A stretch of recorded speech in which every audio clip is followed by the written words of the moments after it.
ಕೊರೋನಾದ ತೀರ್ಪೋಯಿನಕಲ ವಿಚಾರನ್ನು ಚರ್ಚೆ ಮಲ್ತೊಂದು ಕುಲುನ ಬದಲ್ಗೆ ನನ್ನ ದುಂಬಗ್ ಆವಡಾಯಿನ ಮುಂಜಾಗ್ರತಾ ಕ್ರಮಗಳ ಬಗೆಟ್ ಆಲೋಚನೆ ಮನ್ಪೊಡಾತನು ಈ ನಿಟ್ಟಿಡು ಹಳೆಕಲ್ಲಡು ಅಟ್ಟಡೆ ಮಲ್ತಿನ ಇಂಚಿತಿ ಜನಜಾಗೃತಿ ಸಭೆಯನ್ನು ರಾಜ್ಯೋಡರ ಮೇಲೆ ನಡಪೋಡಾತನು ಪಂಡದು ಶಾಸಕರು ಶ್ರೀ ಯುಟಿ ಖಾದರ್ ಅಭಿಪ್ರಾಯಿಸಿದರು. ಧ್ವನಿ ಸೇವಾ ಸಂಘ ಇವತ್ತು ಇಡೀ ನಮ್ಮ ಕ್ಷೇತ್ರದ ಜನಸಾಮಾನ್ಯರ ಒಂದು ಸ್ವಾಭಿಮಾನ ಮತ್ತು ಗೌರವವನ್ನು ಹೆಚ್ಚಿಸುವಂತ ಕೆಲಸ ತಾವು ಮಾಡಿದ್ದೀರಂತ ಹೇಳಲಿಕ್ಕೆ ನಾನು ಇವತ್ತು ಬಯಸ್ತಾ ಇದ್ದೇನೆ. ಇವತ್ತು ನಮ್ಮ ಜಿಲ್ಲಾಧಿಕಾರಿ ಕೆಚ್ಚು 4:30 ಗಂಟೆಗೆ ಬಂದಿಗೆ ಸಂಬಂಧಪಟ್ಟಂತೆ MLAಗಳ ಮಂತ್ರಿಗಳ ಮೀಟಿಂಗ್ ಇತ್ತು. ನಾನು ಫೋನ್ ಮಾಡಿದಾಗ ಹೇಳಿದೆ. ಮತ್ತೆ ನನಗೆ ಯುವಕರು ಇಷ್ಟೆಲ್ಲ ಮಾಡುವಾಗ ಅದನ್ನೇ ನಾನು ಫಸ್ಟಿಗೆ ಹೋಗಿ MP ಮಿನಿಸ್ಟರ್ಗೆ ಮಾತ್ರ ಹೇಳಿ ಈ ರೀತಿ ಮಾದರಿಯಾಗಿ ಮಾಡ್ತಾ ಇದ್ದಾರೆ, ನನಗೆ ಮೀಟಿಂಗ್ ಬರಲಿಕ್ಕೆ ಆಗುದಿಲ್ಲ ಅಂತೇಳಿ. ಬಹುಶಃ ಈ ಕಾರ್ಯಕ್ರಮ ಯಾಕೆ ಅತ್ಯಂತ ಸಂತೋಷ ಅಂತ ಹೇಳಿದರೆ, ಇವತ್ತು ಈ ಒಂದು ವೈರಸ್ ಪೀಡಿತ ಸಂದರ್ಭದಲ್ಲಿ ನಾವಾಗಿ ಏನಿದೆ ತಡೆಗಟ್ಟಲಿಕ್ಕೆ ಮಾಡಬಹುದು, ಭವಿಷ್ಯದ ದಿನಗಳಲ್ಲಿ ಈ ಜೀವನ ಉಳಿಸುವಂಥ ಕೆಲಸಕ್ಕೆ ನಾವು ಹೇಗೆ ಮುಂದಾಗಬಹುದು ಎಂಬ ಆಲೋಚನೆ ಮಾಡುತ್ತಿರುವುದು ಅತ್ಯಂತ ಉತ್ತಮವಾದ ಆಲೋಚನೆ. ತೀರಿ ಹೋದ ನಂತರ ಅಂತರಿಗೆ ಹೇಗೆ ಮಾಡುವಂಥದ್ದು ಮತ್ತು ಅದರಲ್ಲಿ ಹೋಗುವಂಥದ್ದು ಒಂದು. ಅದಕ್ಕಿಂತ ಉತ್ತಮವಾದ ವಿಚಾರ ಏನಂತ ಹೇಳಿದರೆ, ನಾವು ತೀರಿ ಹೋಗದ ರೀತಿ ನೋಡಿಕೊಳ್ಳುವಂಥ ಜವಾಬ್ದಾರಿ, ಅದು ನಮ್ಮ ಊರವರ ಜವಾಬ್ದಾರಿ. ಅದಕ್ಕೆ ಬಹುಶಃ ಯುವಕರು ಮುಂದಾಗಿದ್ದು ಅತ್ಯಂತ ದೊಡ್ಡವಾದ ವಿಚಾರ. ಇದು ಬಹುಶಃ ನನಗೆ ನೋಡಿದ ಮಟ್ಟಿಗೆ, ನನಗೆ ತಿಳಿದ ಮಟ್ಟಿಗೆ ಕರ್ನಾಟಕ ರಾಜ್ಯದಲ್ಲೇ ಪ್ರಪ್ರಥಮ ಬಾರಿ ಈ ರೀತಿಯ ಒಂದು ಜನಜಾಗೃತಿ ಕಾರ್ಯಕ್ರಮ. ಅದು ನಿಮ್ಮ ಕಾರ್ಯಕ್ರಮದಲ್ಲಿ ಒಂದು ಇವತ್ತು ಎಲ್ಲಿಗೆ ಸುತ್ತಮುತ್ತ ಮನೆಯವರಿಗೆಲ್ಲರಿಗೂ ಕೂಡ ಮಾಸ್ಕ್ ಕೊಡುವಂಥದ್ದು, ಸ್ಯಾನಿಟೈಸೇಷನ್, ನಗರ ಪಂಚಾಯತ್ ಕಾಯದೆ, ಯಾಕೆ ಅಲ್ಲಿ ಕೂಡ ಸ್ಟಾಫ್ ಕಡಿಮೆ ಲೇಟ್ ಆಗಿ ನೀವು ಊರೇ ಮುಂದೆ ನಿಂತು ನೀವು ಸ್ಯಾನಿಟೈಸೇಷನ್ ಮಾಡುವಂಥದ್ದು, ಮನೆ ಮನೆಗೆ ನೋಟಿಸ್ ಅಂಟಿಸುವಂಥ ಒಂದು ಅರ್ಥಪೂರ್ಣವಾದ ಒಂದು ಕಾರ್ಯಕ್ರಮ. ಯಾಕೆ ಮನೆಯವರಿಗೊಂದು ಜಾಗೃತಿ ಬರುವಂಥದ್ದು, ಮತ್ತು ಎಲ್ಲ ಜಾತಿ ಎಲ್ಲ ಮತ ವರ್ಗದವರನ್ನ ಇವತ್ತು ಸೇರಿಸಿ ಸುತ್ತಮುತ್ತ ಎಲ್ಲರೂ ಸೇರಿಸಿ ಅದೇ ಜನಪ್ರತಿನಿಧಿ ಎಲ್ಲರ ಆಶೀರ್ವಾದ ಪಡೆಯುವಂಥ ಒಂದು ಕಾರ್ಯಕ್ರಮ ಬಹುಶಃ ಒಂದು ರಾಜ್ಯದಲ್ಲಿ ಒಂದು ಮಾದರಿಯಾದ ಕಾರ್ಯಕ್ರಮ. ಈ ಒಂದು ಕರ್ನಾಟಕ ರಾಜ್ಯದ ಉಳ್ಳಾಲದ ಹಲೇಕಲದಲ್ಲಿ ಪ್ರಾರಂಭವಾದ ಕಾರ್ಯಕ್ರಮ ಮುಂದಿನ ದಿನಗಳಲ್ಲಿ ಕರ್ನಾಟಕ ರಾಜ್ಯದ ಎಲ್ಲ ಪ್ರದೇಶದಲ್ಲೂ ಕೂಡ ಪ್ರಾರಂಭ ಆಗ್ತದೆ ಎಂಬ ವಿಶ್ವಾಸ ಇದೆ. ನಾವೆಲ್ಲ ಈ ಒಂದು ಪ್ರೇರಣಾ ಶಕ್ತಿಯನ್ನು ಆಗ್ತೀವಿ. ವೈರಸ್ಗೆ ಸಂಬಂಧಪಟ್ಟಂತೆ ಡಾಕ್ಟರ್ ಬಹಳಷ್ಟು ಮಾತಾಡಿದ್ದಾರೆ. ನಾನು ದೀರ್ಘವಾಗಿ ಮಾತಾಡಲಿಕ್ಕೆ ಹೋಗುವುದಿಲ್ಲ. ನಾನು ಹೇಳುವುದಿಷ್ಟೇ, ನಾವು ಬಹಳಷ್ಟು ಜಾಗೃತಿಯಿಂದ ಇರಬೇಕು. ಯಾಕಂದ್ರೆ ಮುಂದಿನ 6 ತಿಂಗಳವರೆಗೆ ನಾವು ಬಹಳಷ್ಟು ಜಾಗೃತಿಯಿಂದ ಹೋಗುವ ವಿಚಾರ ಇವತ್ತು ಆಗಬೇಕು. ಇದು ಇವತ್ತಿಗೆ ನಾಳೆಗೆ ಇದು ಮುಗಿಯುವಂಥ ಕೆಲಸ ಅಲ್ಲ. ಯಾವಾಗ ಇದು ಏನಾಗ್ತದೆ ಯಾರಿಗೂ ಹೇಳಲಿಕ್ಕೆ ಸಾಧ್ಯ ಇಲ್ಲ. ನಾನು ಬಹುಶಃ ಬಂದಾಗ ಇಡೀ ಫೋನಲ್ಲಿ ಬಿಸಿ ಇದ್ದೆ. ವಿಚಾರ ಏನು ನೀವು ಹೇಳಿದ್ರೆ ನಂಬಲಿಕ್ಕೆ. ಮೊನ್ನೆ ಬೆಂಗಳೂರಿಗೆ ನಾನೊಮ್ಮೆ ಹೋಗಿ ಬಂದಾಗ ಬೆಂಗಳೂರಿನಲ್ಲಿ ದೊಡ್ಡ ಮಟ್ಟದ ಡಾಕ್ಟರ್ ಹೇಳ್ತಾರೆ, ನನಗೆ 3 ಜನ ಫೋನ್ ಮಾಡಿ, ಕೋಟ್ಯಾಧಿಪತಿಗಳು, ಬಡವರಲ್ಲ, ಕೋಟ್ಯಾಧಿಪತಿಗಳು ಫೋನ್ ಮಾಡಿ ಆಸ್ಪತ್ರೆ ರೂಮ್ ಕೇಳಿ ಅವ್ರಿಗೆ ರೂಮ್ ಕೊಡೋದು ದಮ್ಮು ಕಟ್ಟಿ ತೀರಿ ಹೋದಂಥ ಪರಿಸ್ಥಿತಿ ಇದೆ. ನಾನು ಮೊನ್ನೆ ನೋಡುವಾಗ ಹೈಕೋರ್ಟ್ ಜಡ್ಜಿನ ಅಣ್ಣನ ಮಗನಿಗೆ ನನಗೆ ಬೆಳಿಗ್ಗೆ 5:30 ಗಂಟೆಗೆ ಫೋನ್ ಮಾಡಲಿಕ್ಕೆ ಸ್ಟಾರ್ಟ್ ಮಾಡಿದ್ದಾರೆ. ಎಲ್ಲಿ ಅದೊಂದು ಖಾಸಗಿ ಆಸ್ಪತ್ರೆಯಲ್ಲಿ ನಮಗೆ ಕೋವಿಡ್ಗೆ ಸಂಬಂಧಪಟ್ಟಾಗಿ ಒಂದು ಬೆಡ್ ಬೇಕಂತ ನನಗೆ ಅವರಿಗೆ ಕೊಡುವಾಗ ರಾತ್ರಿ 12:30 ಗಂಟೆಗೆ ನನಗೆ ಅವರಿಗೆ ಬೆಡ್ ಕೊಡ್ಲಿಕ್ಕೆ ಅಲ್ಲಿ ಸಿಕ್ಕಿದ್ದು. ಅವ್ರ ಮೆಸೇಜ್ ಆವಾಗ ಬಂತು 5:30 ಗಂಟೆ ಬೆಳಿಗ್ಗೆ ಪ್ರಾರಂಭ. ಇವತ್ತು ನಾನು ಫೋನಲ್ಲಿ ನನಗೆ 3:30 ಗಂಟೆಗೆ ಫೋನ್ ಬಂದಿದೆ. ಪದ್ಮಶ್ರೀ ಪ್ರಶಸ್ತಿ ಪಡೆದಂತಹ ರಾಜ್ಯದ ಅತ್ಯುನ್ನತ ದೊಡ್ಡ ವ್ಯಕ್ತಿ, ನನ್ನ ಹೆಸರಲಿಕ್ಕೆ ಹೋಗುದಿಲ್ಲ, ಅವರ ಅಣ್ಣನ ಮಗಳಿಗೆ ಅವರ ಮಗ ಫೋನ್ ಮಾಡಿದ ನನಗೆ ಹೀಗೆ ಹೇಳಿದ, ಯಾರು ಪದ್ಮಶ್ರೀ ಪ್ರಶಸ್ತಿ ಪಡೆದಂಥವ್ರು ಹೀಗೆ ಅಂತ. ನಾನು ನಂಬರ್ ತೆಕ್ಕೊಂಡು ಮತ್ತೆ ಪಾಪ ದಮ್ಮು ಕಟ್ಟಿ ಕೆಮ್ಮಲ್ಲಿ ಇವತ್ತು ಅವ್ರು ಮಾತಾಡ್ತಿದ್ದಾರೆ. ಅವರಿಗೆ ಒಂದು ಆಸ್ಪತ್ರೆಗೆ ನಾನು ಅದಕ್ಕೆ ಫೋನ್ ಮಾತಾಡಿ ಈಗ ಅಲ್ಲಿ ಇಂಥ ಸಂಘರ್ಷ ಮಾತಾಡಿ ಒಂದು ಕಡೆಗೆ ಇನ್ನೂ ಕೂಡ ಆಗಲಿಲ್ಲ. ಕೊಡ್ತಾರಂತೆ ರಾಮಾಯಣದಲ್ಲಿ ಈಗ ಕೊಡ್ತಾರಂತ ಹೇಳುವಂಥ ವಿಚಾರ. ಸೊ ಅಲ್ಲಿ ಬಂದಂಥ ಪರಿಸ್ಥಿತಿ ನಾನು ಇಲ್ಲಿ ಬರಲಿಕ್ಕೆ ಇಲ್ಲ ಅಂತ ಯಾರು ಕೂಡ ನಾವು ಅದಕ್ಕೆ ತಯಾರಾಗಿ ನಿಲ್ಲಬೇಕು. ಇವತ್ತು ಬೆಂಗಳೂರಿನಲ್ಲಿ ಎದುರಿಸುವಂಥ ಕಷ್ಟ ಪರಿಸ್ಥಿತಿ ಏನು, ಒಂದು ತೀರಿ ಹೋದ ಒಂದು ಆಂಬ್ಯುಲೆನ್ಸ್ 3-4 ಗಂಟೆ ತಡವಾಗಿ ಕೂತಲ್ಲೇ ಸಾಯುವಂಥ ನಿರ್ದೇಶನ ನಾವಿವತ್ತು ನೋಡಿದ್ದೇವೆ. ಹುಷಾರಾದ ಇವತ್ತು ಆಸ್ಪತ್ರೆ ಬೆಡ್ ಇಲ್ಲದಂಥ ಪರಿಸ್ಥಿತಿ ನೋಡಿ. ಯಾಕೆ ಅಂತ ಹೇಳಿದರೆ 6 ತಿಂಗಳಿಂದ ಅವರು ತಯಾರಾಗಿರಲಿಲ್ಲ. ಇದೇ ರೀತಿ ಬಾರಿ ಲೂಸ್ ಆಗಿ ತಗೊಂಡ್ರು. BBMPಯಲ್ಲಿ ಅವ್ರಿಗೆ ನಾವು ಟೆಸ್ಟೇ ಮಾಡೋದು ಬೇಡ, ಟೆಸ್ಟ್ ಮಾಡಿದ್ರಲ್ಲ ಪಾಸಿಟಿವ್ ಬರೋದು, ಟೆಸ್ಟ್ ಮಾಡದೆ ಬೇಡ ಅಂತ ಹೇಳಿಕೊಂಡು ಅವತ್ತು ನಿರ್ಲಕ್ಷ್ಯ ವಹಿಸಿದ ಕಾರಣ ಇವತ್ತು ಆ ಪರಿಸ್ಥಿತಿಗೆ ನಿಂತಿದೆ. ಸೊ ಮುಂದಿನ 6 ತಿಂಗಳವರೆಗೆ ನಾವೆಲ್ಲ ತಯಾರಾಗಿ ನಿಂತು ಬಹುಶಃ ಆ ಪರಿಸ್ಥಿತಿ ಆಗದ ರೀತಿ ನಾವು ನೋಡಿಕೊಳ್ಬಾರ್ದು. ನಮ್ಮದೇನು ಕೋವಿಡ್ನಿಂದ ಈ ಪ್ರದೇಶದಲ್ಲಿ ಯಾರು ತೀರಿ ಹೋಗಬಾರ್ದು, ಅದು ನಮ್ಮ ನಂಬರ್ 1 ಪಾಯಿಂಟ್. ಉಳ್ಳಾಲ ಹಳೆ ಕಾಲದ ನಮ್ಮೂರ ಧ್ವನಿ ಸೇವಾ ಸಂಘದ ವತಿರ್ದು ಮದನಿ ಶಾಲಾ ಸಭಾಂಗಣ ಬುಧವಾರ ಅಟೆಂಡ್ ಮಲ್ತಿನ ಕೋವಿಡ್-19 ಜನಜಾಗೃತಿ ಸಭೆ ಬೊಕ ಮಾಸ್ಕ್ ವಿತರಣಾ ಕಾರ್ಯಕ್ರಮದ ಪಾಲು ಪಡೆದು ಶಾಸಕರು UT ಖಾದರ್ ಕೊರೋನಾದ ಬಗೆಟ್ ದೆತನೊಡಾಯಿನ ಎಚ್ಚರಿಕೆದ ಬಗೆಟ್ ಮಾಹಿತಿ ಕೊರಿಯರು.